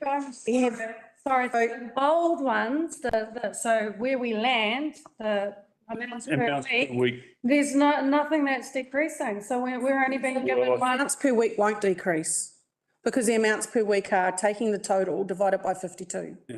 So they will always be positive. What will be different is when you see that the change in dollars, the very first column in white is where. yeah, the very first column in white after the amount per week shows you the change, and you can. Yeah. I've got it now. Yeah. Yeah. These are the numbers Yeah. that are important. So sorry, this is the format that you've used in the past, so I possibly haven't, I could go through every single column, but. So would it be fair to say that piece of pie, and we've had 2 plan changes in Mangawhai, and if they were built on over the next 3 years, then everything would change because that pie would need to stay the same, although their values have increased, so. So it's always as a portion of the total land value or total capital value. So if you've got it, if nothing changes at all across any other property, but they put a house on, they will pay more. Because the house has decreased their value. So everybody's rate right across the district might drop by 15 cents or something. Okay, cool. Are the only one in the property that, in the district that's changed. Councillor Paniora. We're not comparing apples with apples because you're giving us the 2 differentials, but you're not giving us the starting figures. We don't have any weekly amount to compare the 2 differences that we've been given. So I can add that column in, but Need to add it in because we need to say. So I am giving you the totals, which is the total rates on 24-25, total rates for. But okay, so do I have to, sorry. So what we're proposing to Councillor Paniora is that we can come back to you in 2 weeks' time and we'll give you what the final proposal is, if you're keen on the final proposal. Bronda's done a lot of modelling on different proposals, and she's showing you this is the best one she thinks she can come out with, where there are people affected, and there's always going to be people, but we've tried to minimise it as much as possible, but using the capital value system and also looking at benefits from the general rate as a differential. Yeah. So if I can sum up as it sits at the moment if we had the differential at 1.55 and the commercial at 1.1 is that those commercial properties, the big commercial properties that have been paying based on the land value will significantly increase. Yep. Yep, and we've seen that in the amounts that are in there. And that was one of the, that fits with one of the principles that you're trying to do, which is those larger commercial properties that in the past have been paying a smaller amount, that they are paying more and a significant amount more. So that is one of the principles if we go back to that. The other principle is that, back to what that principle was.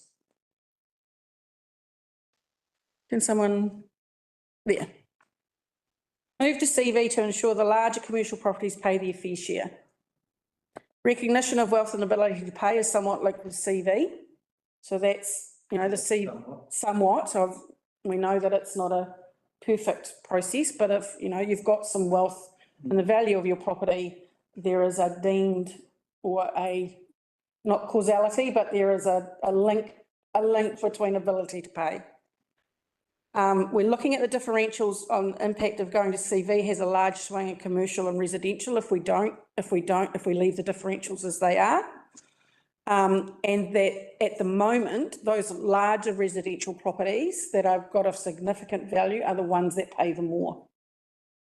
And in fact, it's those smaller properties that have got less capital value as a portion across the board may actually have a decrease. So we go back to that principle again, and so we've got Dargaville, the commercial properties, we, irrespective of, not, they're all going down. Because as a portion of the commercial, as a portion, those properties are smaller. We haven't put any of the big properties in here because they're really. Yeah, there's one at 800, there's one, 1.2 million and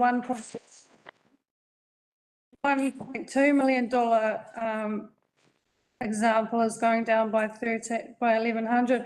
So pastoral properties, dairy properties, which we know are commercial, agriculture, forestry and commercial are all decreasing. And then all of our residential properties are all going up. So the commercial properties that are smaller, that have a less of an impact of going to CV because their CV and LV are much closer, they will tend to go down, where the big ones are going up, which is what we've talked about. So what I think it would be best if I do is go and give you a breakdown between, which I've tried to do with that sensitivity analysis, with the graph, because the graph, those graphs there show you how many are going down and how many are going up. And the only other ones that are sitting in the residentials that go down are plus a million, more than a million. No, they go up normally because they normally have a. In this sample, so I'm just looking at the sample because this is this is what we've been told is a really good reflection of what's going to happen with. So this is the sample properties that had been used before. So that's why we've used those again. What we'll do is update. Yep. But what we can show you in the commercial space, if we go back to this slide, which is on the screen at the moment, which is the commercial space, you can see there's much more that are in the positive space. There's very few that are in the lower. And in fact, actually, there's quite a few that are in a much bigger space because they're the bigger players. Councillor Larson. Yeah, I mean, I think we've pretty much covered it, haven't we? I think that we'd already been told that Rhonda was going to pick out some higher value residential properties that are improved, show us that there is an increase in those properties. But Yeah, so you're coming back to the next three. Yeah. So we'll just go to the last slide because we're just about there. Any benefits from this? about timing and where we are and what we intend to do. So perhaps if you go through that and we'll talk about the fact that on the sample properties, we're only going to now look at if you're in agreement, what we've proposed today is the bit, but we'll actually come back with a bit more wider samples. Yeah. I like that we're using the same properties that we've used throughout so that there's no cherry picking that these are the properties we've been using throughout this process. And this is. So that's throughout, not throughout this process. that's the previous properties that council has used as sample properties. That's So in the LTP, you know, So and so quite often what that happens is when you do a sample property, when you do a change in especially LV to CV, I think you need a bigger sample. And so that's the bit that this is showing, is that the samples aren't big enough across the areas because you don't see those swings between, we haven't got enough in each of those spaces, especially in that commercial space. So I think we can add those in, but I just. So keep these though, but then add on so that we're Absolutely. getting some consistency, because Absolutely. good to. Totally. And what we can do is we can mark them with a asterisk to say these are previous samples that the council's used before. Yeah. But I just wanted to, one last point, sorry, I've still got 15 minutes, I'm all right. You're doing well. Very, very good. Yeah, sorry, so can I just want to show this again, that the commercial is definitely paying more. Yeah. And we've shown the commercial and industrial are definitely paying more, because when you add those two together, those percentage increases across those were bigger. To the chair, if you can also, when you bring it to us, is there's some clearing thing. So even the residential, the 1.9 million and above property, and there are 3,620 of them in Mangawhai. Oh, that's rate that they paid last year. Okay, so anyway, so these properties, I don't know what's the number, 1,000, they got There is not numbers of properties, no number of property? no, this is an actual property. Okay, just one property. It's just one, it is a sample property, it's just, It'd be good to know, so it is in the big chart. Yeah. But it'll be good to have some, numbers. for yeah. us. Well, you can't with that. These are all ones. So those are the numbers of properties that were in that space, which is what I've done there. So there's 7,614 in residential. It's very strongly linked to improvements. Yes, CV. absolutely, See that quite clearly everywhere. absolutely. So you'll bring some, So sorry, just before we move on, can I get an indication from council if they are comfortable across the board with, if we're going out to consult, if we go with the 1.55 and 1.1 as the differentials that we would consult on. Now, it doesn't mean that we can't change that differential based on consultation information that comes back, and we could. I've made myself pretty clear. These figures show the complete opposite of the principles that we were trying to get to. okay, so you've had your. Thank you. Councillor Kat Wilson-Collins. Thank you. I'm curious, are we able to consult on two options? Like, are we able to show the community the no differentials as well as the differentials so they can understand the purpose of them? So Impact. through the chair, it can be confusing. That's what we're trying to make it. I mean, rates is hard enough as it is. And if you're giving people two choices, I'm not sure that we can do that through the magic computer system. Or at least the table that we've been presented with all the properties on it, but just with those two options, like. I just don't know if we can give them a full picture if they don't understand what those differentials are actually achieving there. I don't know that there would be, as it stands, as Councillor Paniora has pointed out, I don't know if there would be a lot of appetite for how it stands now if they don't understand the whole picture. Could we have a conversation about that from a consultation point of view and bring some more back on the next briefing? Yep. I completely understand the options to give them as much information as possible, but I do also agree that if we give them sometimes it's so confusing that if we give them too much, it gets hard.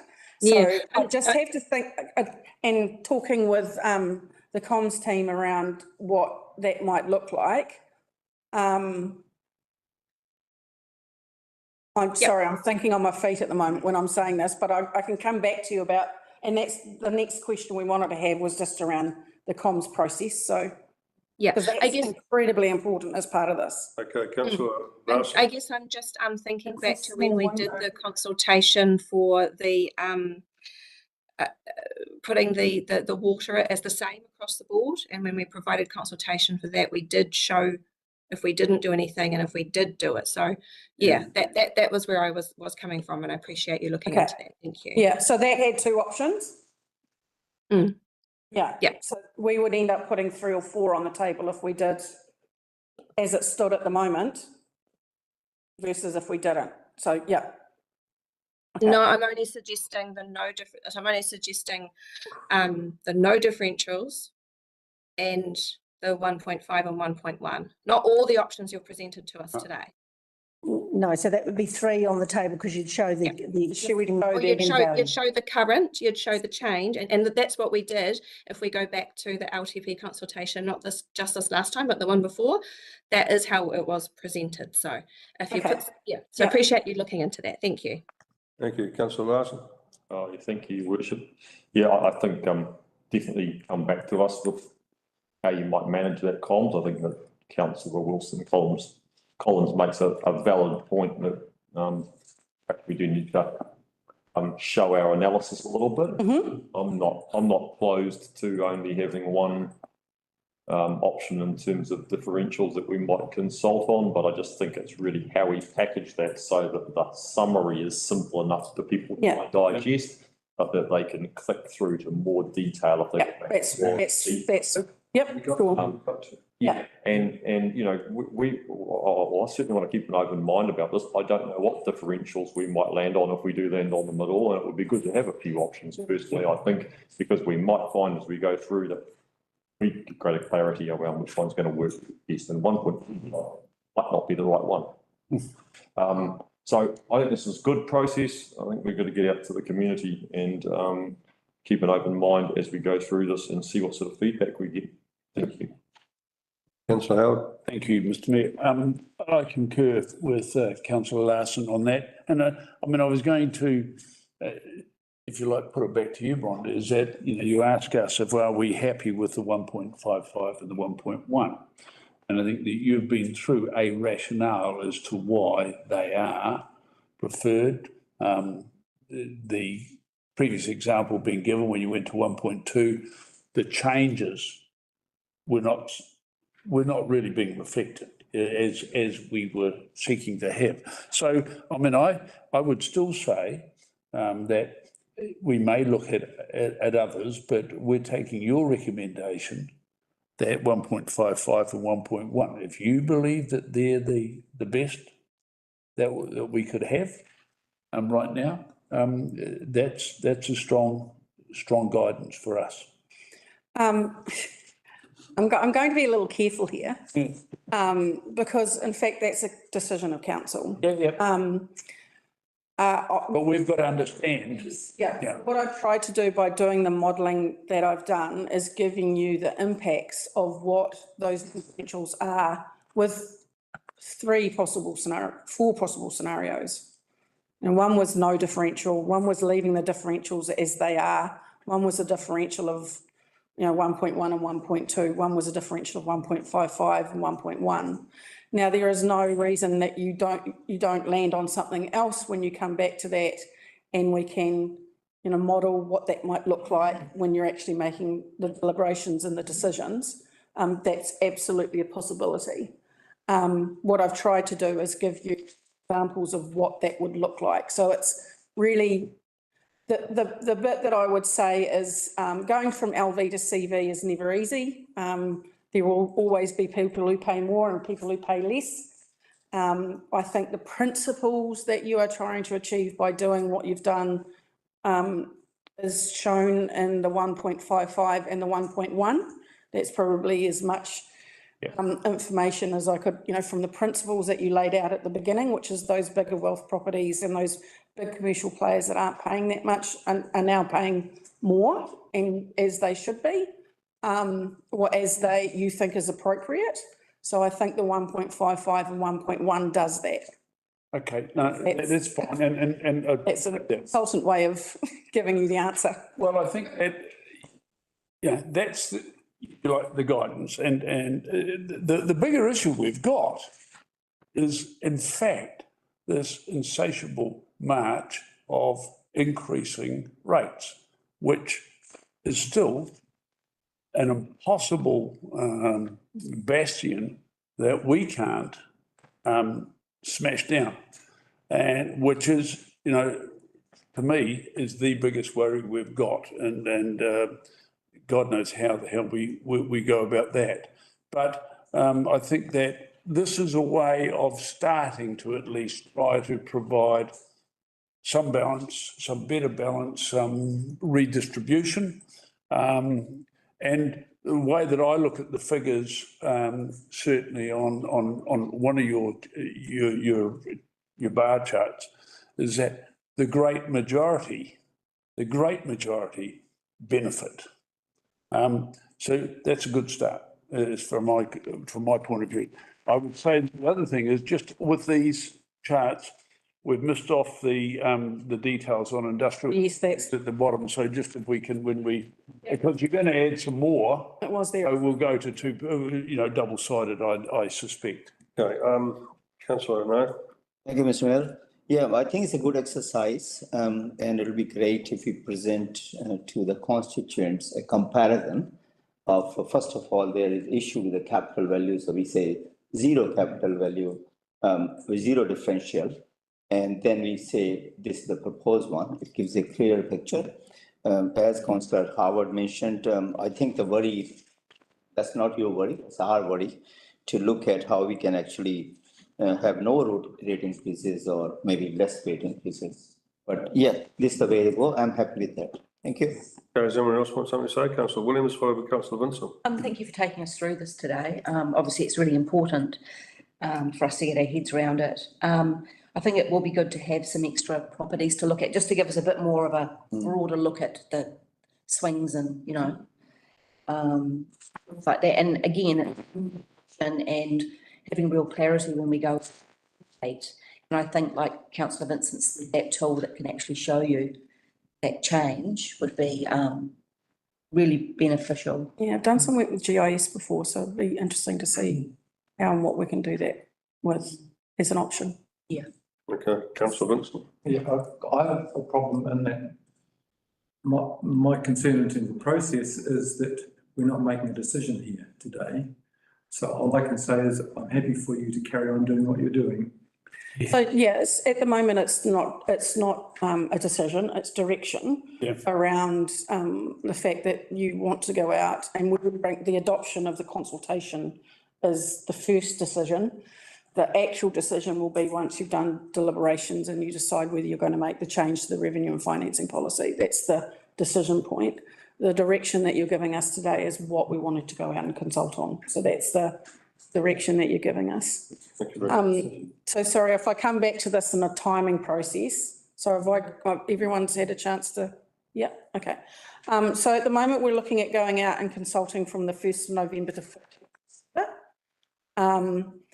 We would look to bring back to you on the 16th, the draft revenue and financing policy that gives you all of this information, and we will try to pull together some of the FAQs and some of those questions. If there's something that you come up with and a question in your head that I'd really like to know this, if I was asking that question, please send it through, because you're the ones that are going to need to be able to explain it. And if you're asking that as a question, and so will other people out there. We have got some example of FAQs that other people have used. So we're not starting from a blank slate. We've got heaps of people who have done revenue and financing policies discussions before. So we'll, sorry, I'm looking over at the comms. So we can walk that through. So what will come back to you on the 30th to adopt is a statement of proposal, plus the comms plan and what that looks like, and then also the draft policy attached to it. And we'll try and bring back things like the summary and all of those sort of information as part of all of that. Thank you, Brian. Look, I really thank you for such a detailed and open discussion on this, because it is important. It's an important thing we're going through here. I'll hand it to Sue Davidson, who's got any final words before we stop for a break. No, I haven't got any, apart from thank you for the direction and the discussion today, because it was really full, and I know you, going through step by step is what we really wanted you to do, to have a really good understanding of what was being proposed. And I think we'll come back on the 16th, we'll give you what we think should go out to the public and where we think we've landed. And then obviously on the end of October with the council meeting, we will ask you to adopt for consultation. Okay, thank you very much. So we'll break for a brief cuppa for 10 minutes, which will take us through to about 11:40. Thank you. On time.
Reconvene this briefing, 2nd of October, 2024.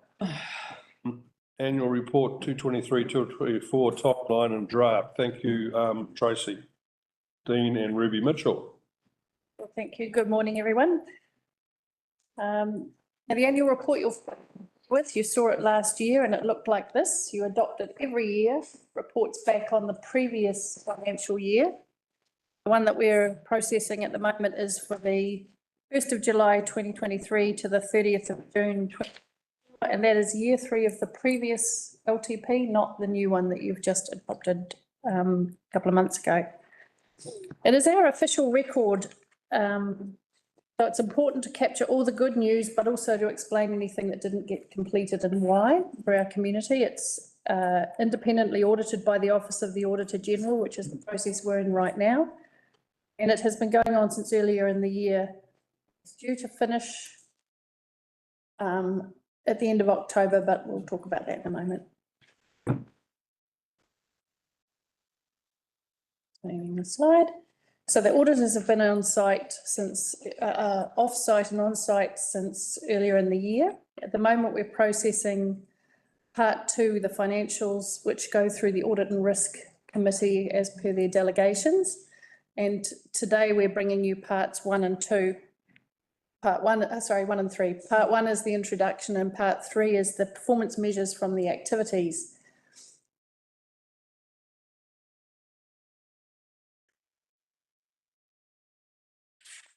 We're scheduled to adopt this annual report at the end of October, but there are some potential holdups through audit. This could be moved to November for adoption, and we would be entitled to do that under the legislation for 3 waters. We had a late adoption of our LTP, so we're entitled to a late adoption of our.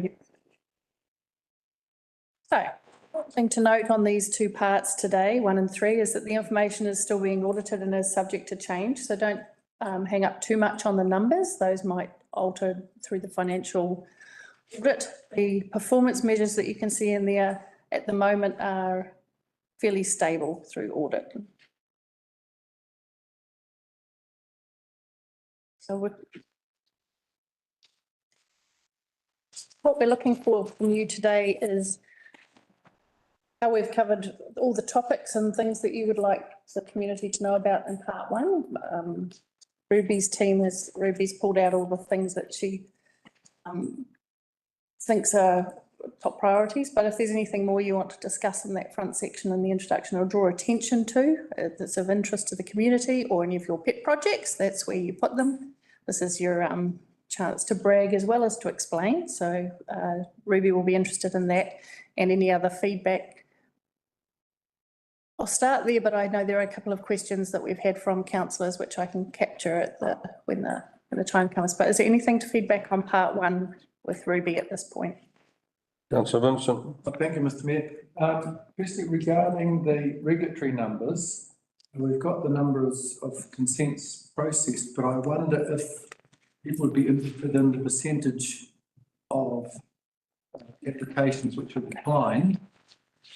So the number of applications which were either notified or the number of applications which required hearings. Councillor Vincent, are you talking just about that really short chart, the summary kind of at the front? Yeah, we can definitely. Is there somewhere else where that information could show?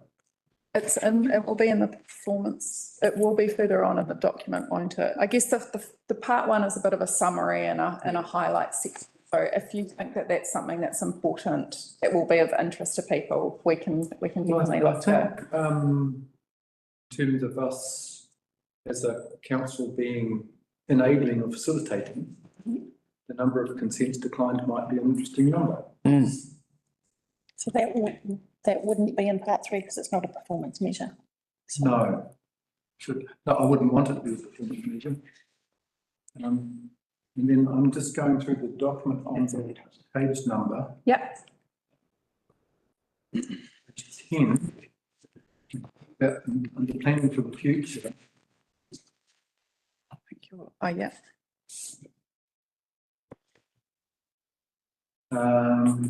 We mentioned that the reason for putting a 3-year plan because of the Extreme weather events. extreme weather events. Well, I thought it was because of the fact that we were having to respond to the last minute changes to the Three Waters reforms. Two separate No. pieces of legislation. So the first piece of legislation was around the storm and the order in council was for us that the 10 councils could have a 3-year plan. No other councils had that option. What the Three Waters legislation gave us in February was the opportunity to slide timelines for councils in New Zealand, dependent on when they could adopt their LTP in response to. And they gave them some options on whether to do an LTP or a no, they weren't allowed a 3-year, they were allowed to do just do an annual plan and then do an LTP from next year, so there were a range of options. There's a lot We of stuff going on. optioned to extend the 1 month to give us that bit of time to bring the Three Waters back in. So no, Got that extra. it was all to do with our storm recovery. Yeah, okay, cool. Going through to page 13. Thanks. Wanted to get too far ahead of the others. I just mentioned the boardwalk over the causeway. I thought it would be alongside the causeway. So, and with the shared, no, it's just a minor wording thing. Shared path funding, talk about, the portion coming from rates, or at least, isn't there a portion of the funding coming from development contributions and or reserve contributions? So the phases, so we're broken up into the 3 phases. I can go back and clarify which ones, there's different funding for each of the Yeah. phases. Yeah.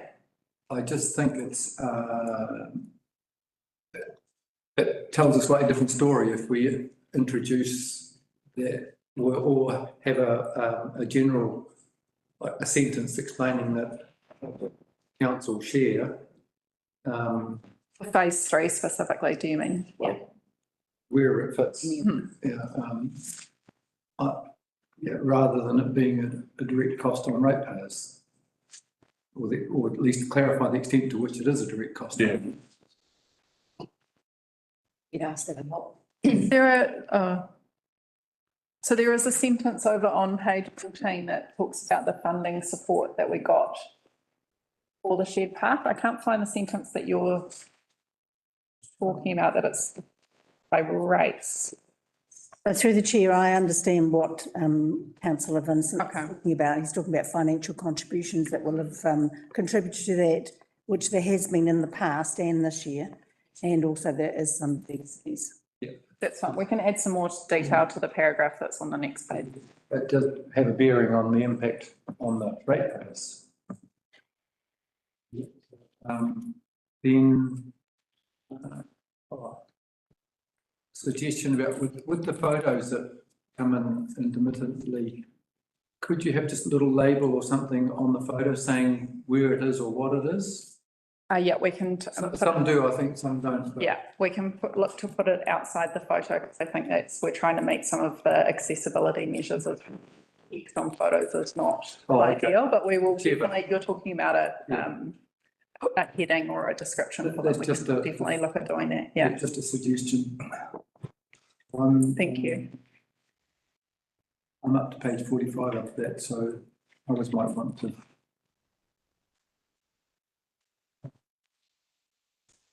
Part 3, I think. Yeah.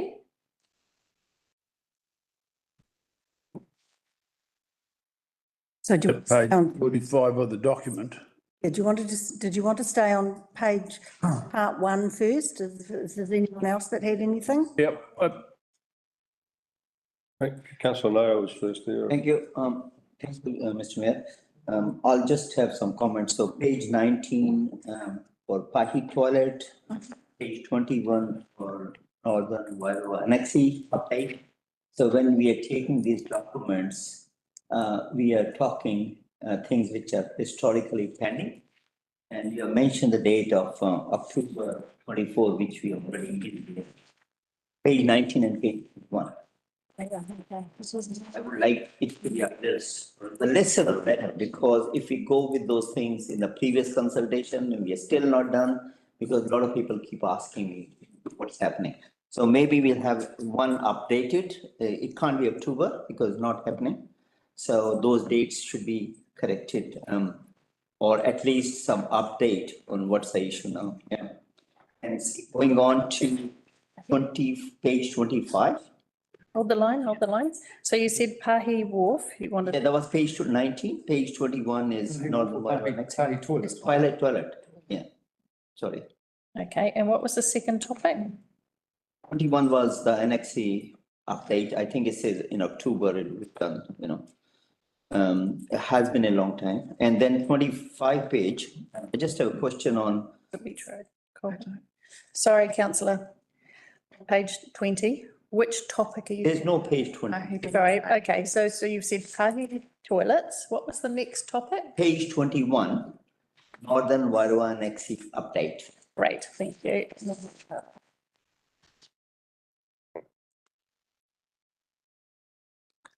And then Hold on. I think you're talking about the,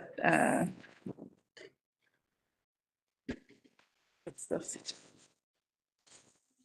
I'll let you know what now. We just want some update today. Double number. no. Same number, page 25. That's on the actual email. So is in the email, I'm talking the numbers we have. Okay. In the PDF. That's actually document. I don't know what page number is there. 14 or The 22. agenda. Yeah. Okay, right, You great. can just make a note of it rather than looking at it and then you can look later. It's contextually is easier. So, But I don't have your number. It's all it shows is what we got here. okay, so you're talking about the Bailey's Beach Boardwalk Tourism Infrastructure Fund, and you wanted that updated for something? So these projects, some of these projects are multi-year projects, councillor. So there, we speak about them in multiple. Pilot is a multi-year project? I believe that that's gone across 2 financial years, but I need to go back and confirm it. So I've only put in here that we've worked on in this financial year ending June 3rd, 2024. But I'll leave it to you. And then contestable fund, we have reserved contestable fund. And the page number again are not on my page. So just using. So you're talking about, sorry, are you talking about the contestable funding amounts at the start of part 1? Or are you? Mayor's capital project. It says page 25. I think he's on part 3. That's And just again. Put a document to 62 pages long. I've got one which is 95 pages long. yeah, so I don't know. I mean, that's the document I got from the agent. I've got the 62 page one. Yeah, she got 62. Anyway, as long as we have the context, it doesn't matter. So I'm talking about reserves contribution contestable fund, just after the mailer. And I see all those things there, amount approved. I'm just asking, is there a reserve contribution contestable fund for Nagaville area as well or not? Because all of these is Kaiwaka, Mangawhai and Papua. But through the chair, there is, it's normally it's 250,000, I think, that goes out to the public. So it's the whole area is asked to apply. So there may be councillors that were on the funds here that could answer the question, because potentially I'm not even sure if anyone in Dargaville applied for the fund. Will be good to know what is it and how to get it. Yes. I'm happy to forward if you can forward me the rules of that. Yeah, thank you. And then we have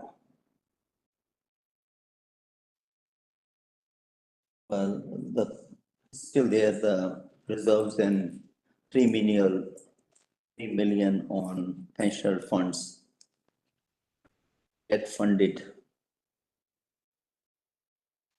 And we have talked about it anyway this morning, so I'll leave this. Yeah, just basically these items which are pending, and when you go for consultation, even if it's multi-year funded, people are not interested how long it is funded or how long is the time horizon. All they say is not happening. And you come with these two things, Annexi and Pahi toilet, and people just start jumping with what's happening. You know, you said we have a working committee, all those things. Answers. Yeah, thank you. So, and just through the chair, just to clarify, this is the annual report. It talks about what we have done. So, It's Yeah. yeah, it's looking back. No, all I'm saying, you mentioned October update, October, that's where we are at. When you go there, you'll be probably talking in November. And they say, what happened? Sorry, we hit this document, the annual report must shut off, so as if nothing has happened since the 30th of June 2024. So nothing that happens since can be in here. Report from that date backwards, that's the But- legal outline of it.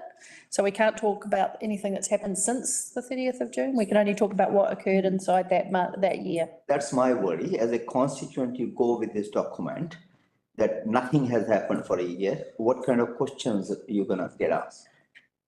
That's my. So through the chair, this isn't, doesn't go out for consultation. It gets audited because actual annual report. So you have to put in what's acceptable, what happens in that year, because that's what the auditor the auditor's going to audit. It doesn't go out for consultation, it just gets audited and published. So this, Yeah.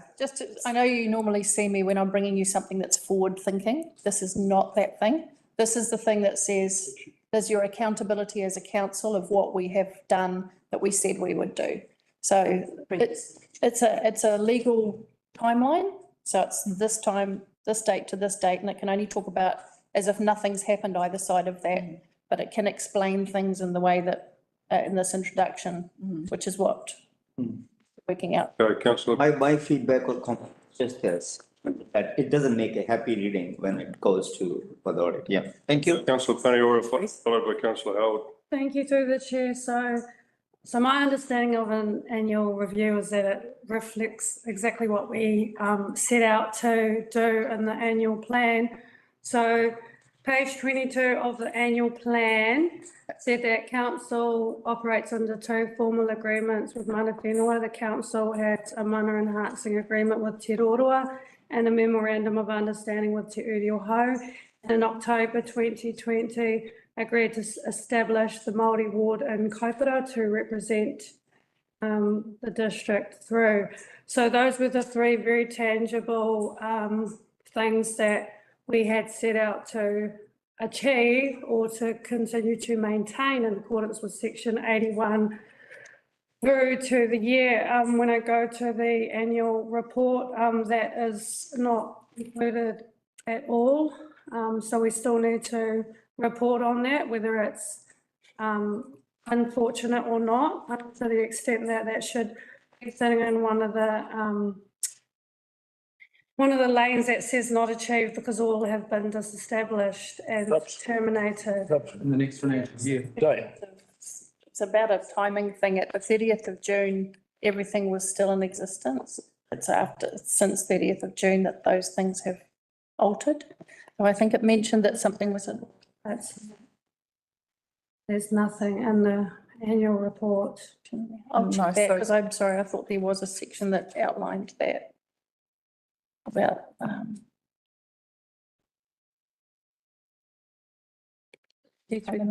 oh, okay. The performance measure. So, Where would we put that? Do you want it in the front section as a, The ones where it says achieved and not achieved, okay. that was how it was set out in the annual. I can't alter this one because it's been through the audit, but if there's something that can be, we can potentially still. Or just maybe in the narrative then around, maybe around page 13.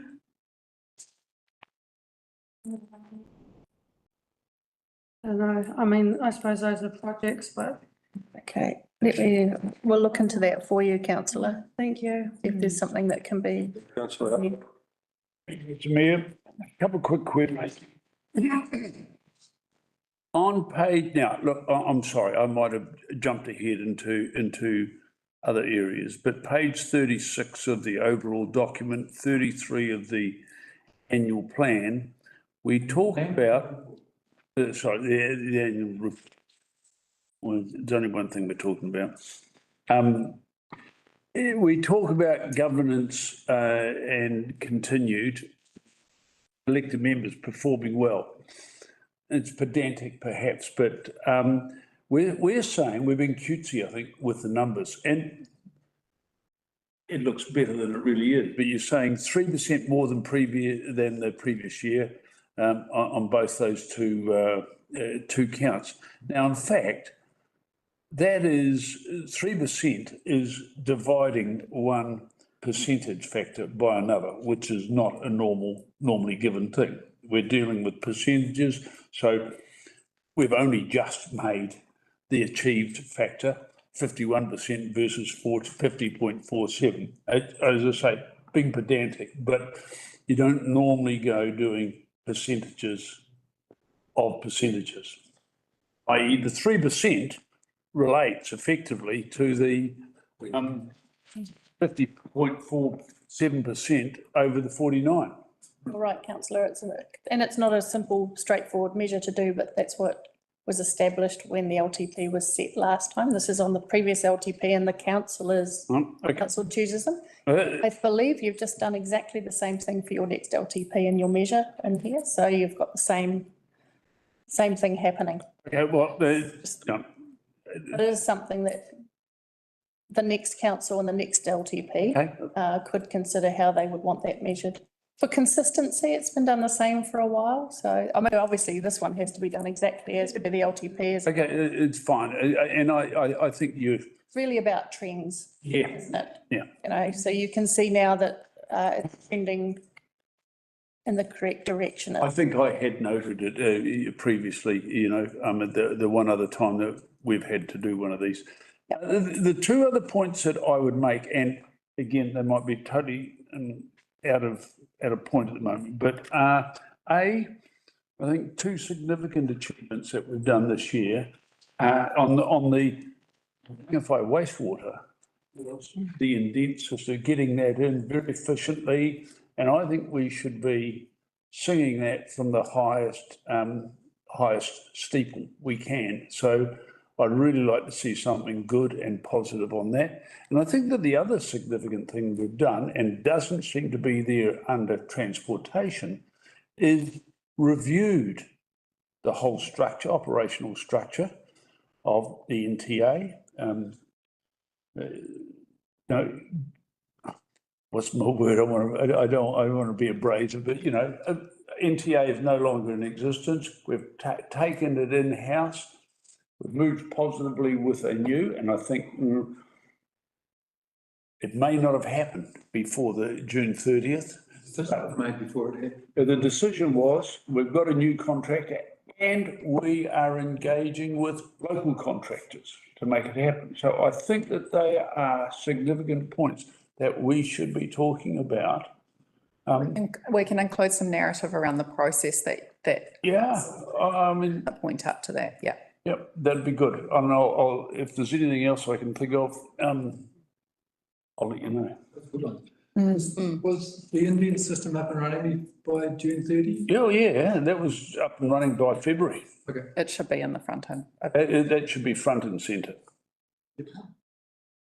Might be because it happened later, but also about winning that planning paper for the indents. Yeah, that's happened, yeah. Yeah. But we could say it was nominated for awards. What about the other? Maybe, yeah. Significant plan changes, particularly to Dargaville, was that prior to June or not? Yeah, there is mention of the private plan changes are in the front, yeah, for sure. Mark? Thank you. The page, so in part 3, page 45, document 45, there's a reference to pensioner housing, and on the left-hand side, left-hand column, it mentions Dargle and Rural, but it doesn't mention Mangawhai, but on the right-hand side, it mentions, get to it.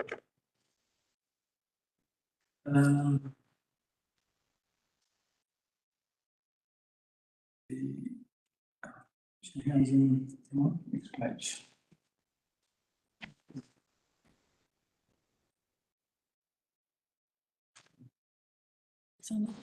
Sorry, oh yeah, it says that this is document page. The heading pension account, 36 units in Dargle and Rural Way will be available to older community members of limited means.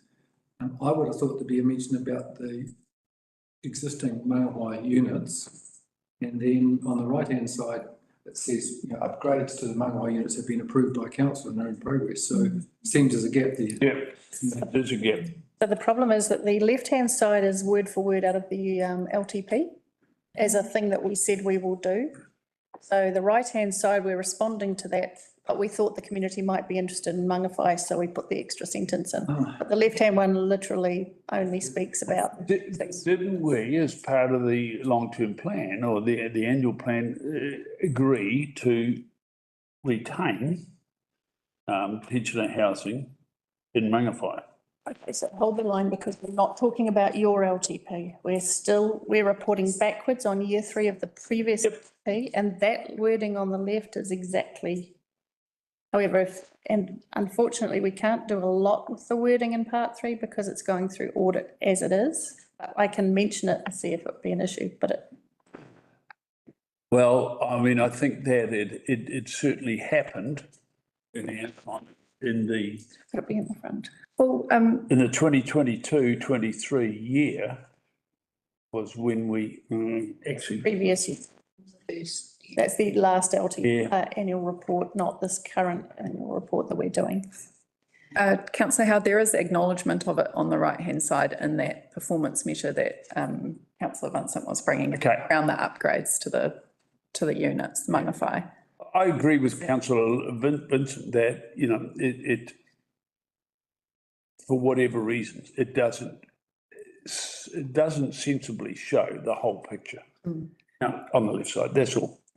So the left side is literally, if you look into your LTP, and your one is the same, it has a section for each activity that says what we'll do. It's quite specific and we try and make that really clear so the community knows that that thing relates to that thing, and then we report on that. Okay. Imagination and no sense of humour. So we just that's what we're going to go. Can I do some more? Yeah. Document page 64. This was to do with waste disposal and stuff. And there's a performance measure around average amount of general refuse collected and deposited per property within the Kuiper district. And we didn't achieve that. And the reason given is maybe due to increased population and properties in the property data information. Well, I would have thought if it was per property, then there must be another reason. Yeah. Thank you. I'll look into that. If not other words to explain it, that'll be good. Then 3 pages over, which is 67. Reform. About 3 weeks. Oh yeah, because you just said, I think in terms of what we plan for Three Waters reform, and you just said 3 years legislation was repealed. In terms of what we actually achieved, didn't we actually get ourselves prepared for the changeover? I think there should be some acknowledgement in there of all the work that we done that to and the disruption and like I can't think of precise words to go in there, but I think that that's part of the story of what we did. Yeah. Last year. And perhaps use the words as legally required, because I think the question did get asked repeatedly, why are you continuing on with doing this while the new government's come in and said they're going to scrap it.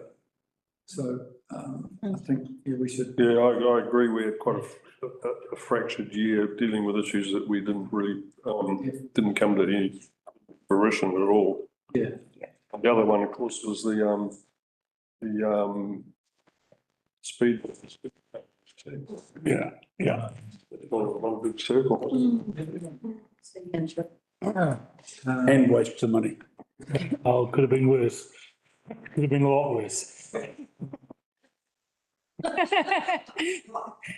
You've got document page 72, which is about water supply, and you mentioned the ones for firefight, water for emergency firefighting services for the urban area.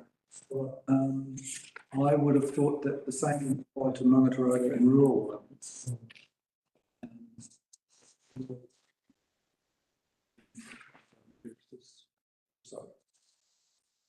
There it is. yeah, halfway down. Check.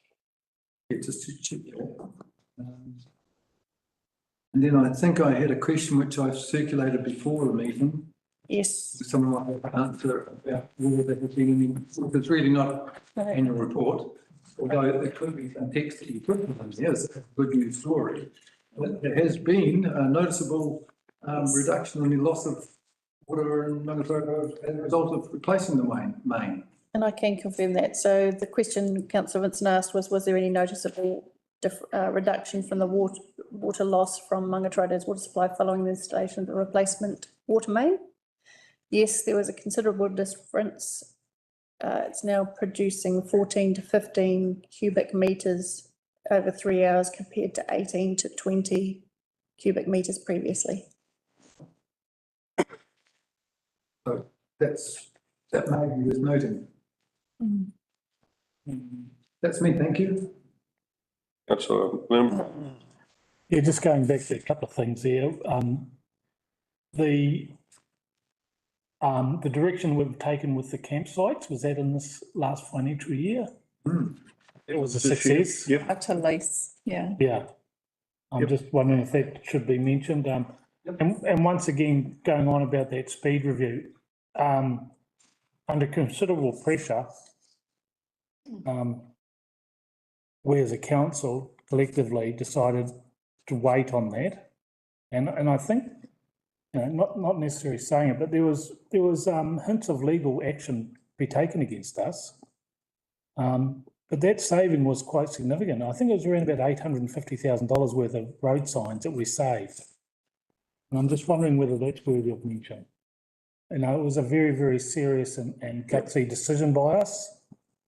The last financial year, I think it was. It was.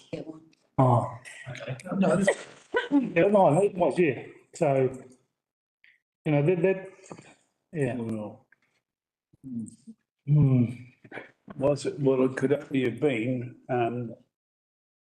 from July 1 to October, then the Yeah. government changed. Have a look. Yep.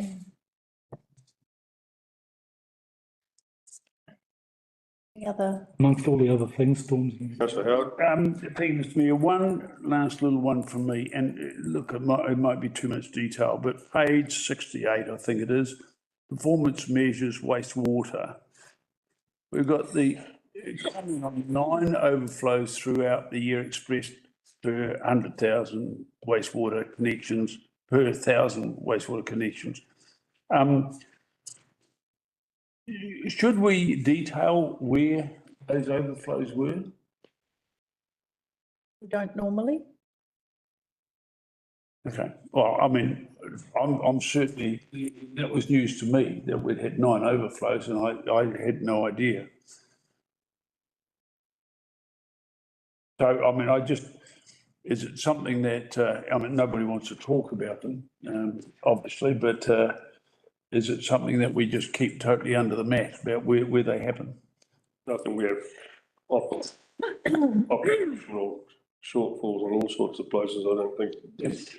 Okay. Of the action. I just think of transparency, that was all.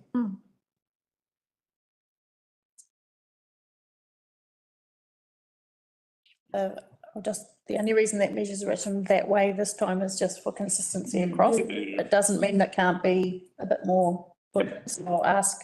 It might be a little bit late for audit, but I'll check for you. Okay, I'm getting a little conscious of time. At what point, Ruby, would it be too late for people to actually email some suggestions, and if they read this in detail and find some stuff they still want to? For part one, I mean, ideally in the next couple of days, that would be really good. Yeah. Part three, preferably nothing, because the auditors have it, and the more times we go back to them, they're meant to have finished 2 days ago, so we really don't want to. Give them more money. Time. So Chair, I just have one question on this. We are also doing the calendars. I think you corrected timetable in part 3. I'm not doing calendars. Is not part of this? No. No. Thank you. Topics. So by Friday would be great. Okay, thank you. Anyone else has further comments on part 1, on new topics that you think should be included or should be important to be highlighted? Please let us know. All right. Let's move on to the next item, which is meeting calendar 2025. Thank you. I know I've already used up his question. Any questions?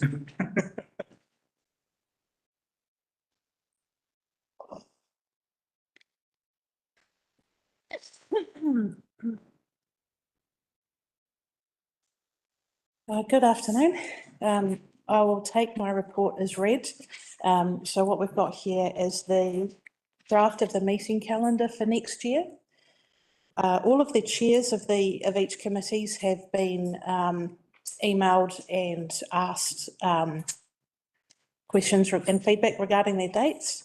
A couple of the dates have changed since you saw this the first time, but you will get an updated copy of this for council meeting when it goes up for adoption. So I just take your feedback on the dates. I have a couple from Councillor Larson already. With regards to the REM meeting in January, moving that up to the 10th to align the same day as the Economic Development Committee, and an additional suggestion of the Is that in January? No, February. February. Yeah. February, yeah. And for the council briefing, April, to change that from Wednesday the 2nd to Friday the 4th. Councillor Lambert? Sorry, just. I had one other suggestion, was wondering if we could go from the February briefing as well. from the 5th of February to the 4th of February, just that there were a number of days that I couldn't attend, and I haven't tried to address the council meetings or anything. They're all still going to stay where they are. It was just a couple, 2 briefings and that one combination there. So with Waitangi Day being on the 6th, does that impact anything? Say that again? Sorry, I was just Say out the loud. Sorry. Waitangi. On Waitangi. Yeah, so not tied up here for the briefing. If you want to go to Waitangi, get away the night before. Councillor Lambert?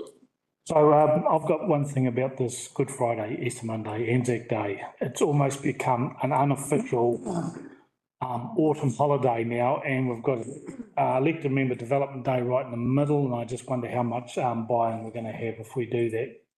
Is it worth changing that day? I think so, because with my work, because I have to take all of that time off, I'm trying to catch up. I'm in catch-up mode. And it just is hard. This one here, nobody's going to attend it. So Councillor Vincent? I did ask the question actually in advance, how many elected member development days we had used this year. and the answer to that question is 0. 0. Jolly good. We've got lots of development to do. Hmm? There's lots of room for improvement. Councillor Maher? Thank you, Mr. Brown. I just have I don't know whether question or suggestion. For whatever reason, I think we are somehow not meeting in Dargaville, and I'm putting it on. And that's a concern with the residents as well as the very fact that 4 of us travel from Dargaville shooting our mileage bill individually, unnecessarily, and which may be something, we should look at. And, I think the residents of Dargaville also deserve, this is the first time in the history that the meeting has not. And I don't accept the excuse of sound or light, as many other events happen in Dargaville, including funerals, which has perfect sound and taste. So I think we should look at, I was surprised when I saw this email that all those Dargaville meetings are going to Tangatoria. I'm in the first place was a candidate for Tangatoria, but not forever. Now every meeting is happening in Tangatoria. It doesn't make sense. I like to have some meetings happening in Dargaville, both to please the residents and also the councillors who are traveling or not traveling or cannot travel, as Councillor Wilson Collins is. We should have a fair share of Dargaville. That's just a request.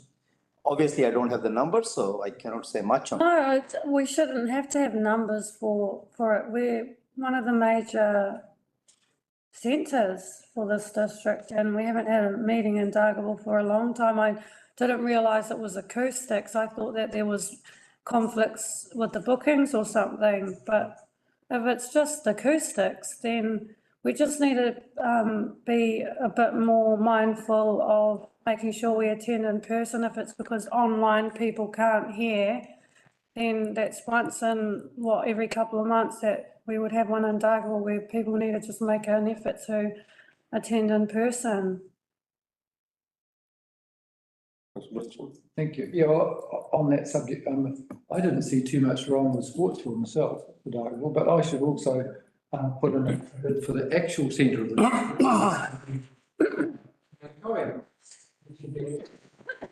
Just like at least have 1 or 2 meetings there as a means of spreading around. Now that we have the benefit of Starlink, it does make other options feasible, and that's in a location where there was a cafe nearby, there's a decent sort of a hall with reasonable acoustics and stuff. Not to mention the possibility of a photo opportunity in the museum.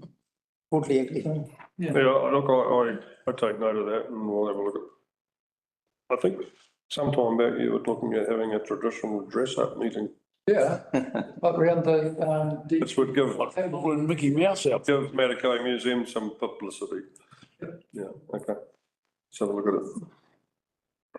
That's good. I'm happy. Alternate the West Coast meetings, Yeah, well, I think it's been enjoyable having meetings at Tangatoria because it's a new, easy facility for everybody.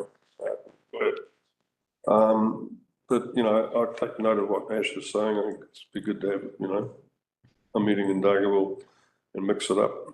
Okay, so we'll have a look at it. I'll talk to the CE. All right. Thank you. Anything else? Well, thank you. Thank you, Kelly. All right,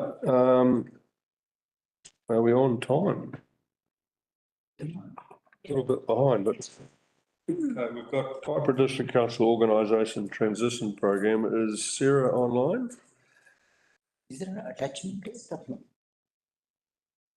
there an attachment? No attachment. Transition. No, they're presented to us. Says there's an attachment. Oh, there is one there. I've got one. Huh?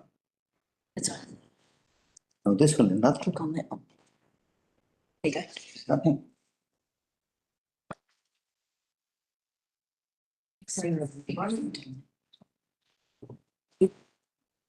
A high diagram is provided a PowerPoint. What do you think, Sarah? Yeah, Alana's trying to get her on at the moment.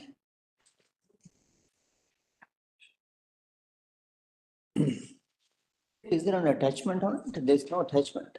There is an attachment. It's just a page that says that there'll be, she'll go through briefing documents. So Kelly sent out the presentation. So Sarah's here now and we'll go through the presentation. Thank you. Welcome, Sarah. Oh, there she is. Good afternoon, councillors. Hello. Can you All give? right. Shall I continue? Go for it. Thank you. Thank you. All right. I shall take this standing report as read, and I'll take any questions on that, but I'm happy to start going through the PowerPoint for you all. As I think I indicated last time, and as expected, we're at the tail end of the org change that's been going on for over a year now, so we are in a good place.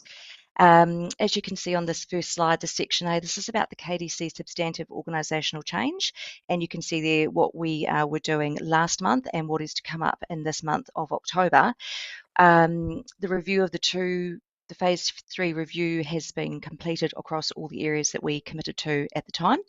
That has resulted in some minor structural changes, nothing significant, but it has led to a refocus for some activities for some teams. So it's been quite beneficial for the groups that we looked at. And our final piece of work there is to close that change out with a review and a celebration and a going forward day, which is in November. So we're currently planning for that day. The only item that came through that review that I think it's worth perhaps noting for you all is that we did identify that the AMO team is understaffed. We do believe that there is a need for some additional officers there. However, this review was undertaken under the under the structure of the salary and position restrictions that we have imposed. And I believe that the AMO team leader, Sean, who you met last week, will come to you with a discussion about that particular area. But I do want to flag that that did come through as an area that council probably needs to have a look at to have the best possible services in that area. Any questions on that KDC piece before we move to the roading piece? I just wanted to concur with you, Sarah, on that AMO increase, because as we've seen, the district's been hit heavily with crime, and what happens is you get more dogs to look after properties, which then has that result of requiring more management. And so if we can plan now for that extra increase, because it's going to happen, then that's probably where we need to think and head in that direction. Yes, and I believe that Matt, who you've now met, Matt Tucker, who's in the GM service delivery for us, and Sean are working on bringing something to council at the very soonest opportunity for all the reasons you've mentioned, councillor. Absolutely. Mm-hmm. Thanks, Mr. Mayor. Thank you, Sarah. Look, mine query is more across the board, and it would involve the roading guys too. But is it now possible? Is it under your control, or is it the CE's, to get us a full staff schedule of all, or even just key positions? Because we haven't had anything yet officially on some of these, and I mean, I think particularly in the parks area, where I've got a lot of involvement, I want to know officially who we're dealing with. So can we get a staff schedule out, please? Just even if it's, well, I'll leave it for Sarah to orchestrate. So I will. So it's no longer under my remit. However, I'll work with P&C and Jason to get that view out to you all. It might. My apologies. I'm about to be on leave from Friday. If I can coordinate all that before then, I will. But otherwise, it might be when Jason has returned. But we can certainly address that, councillor. Yeah. Thank you.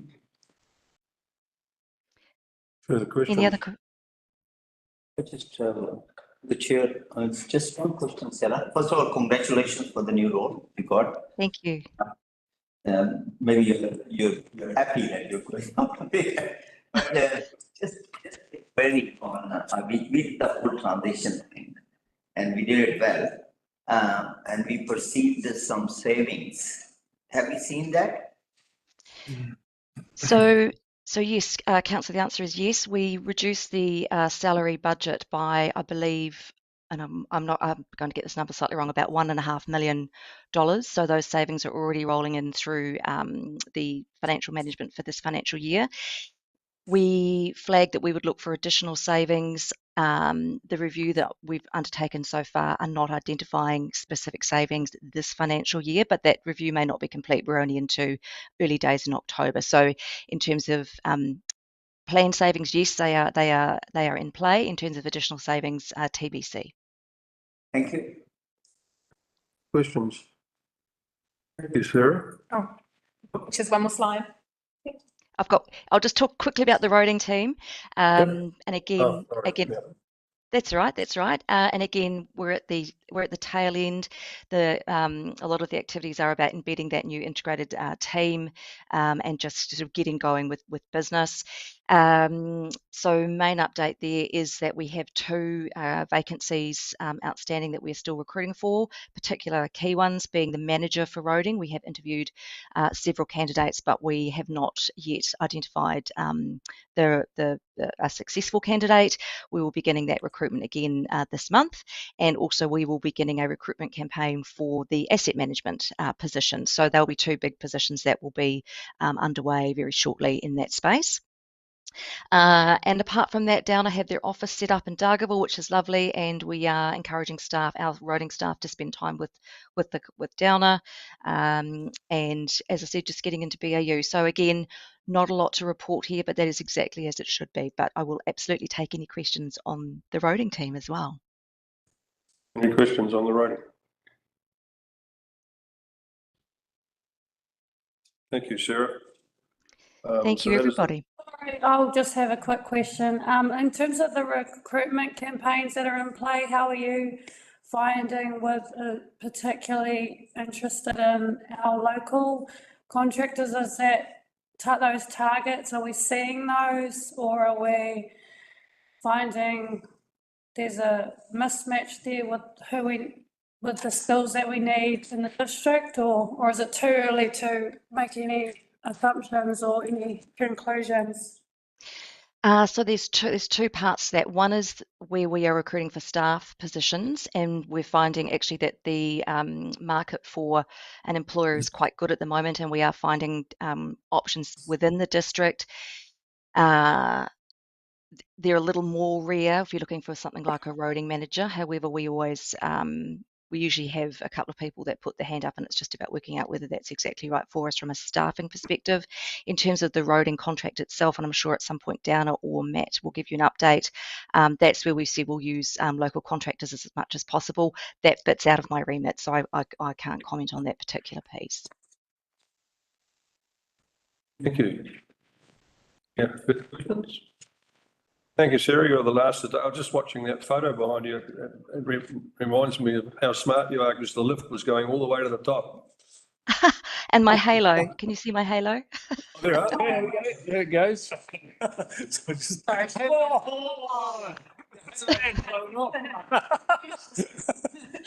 you go.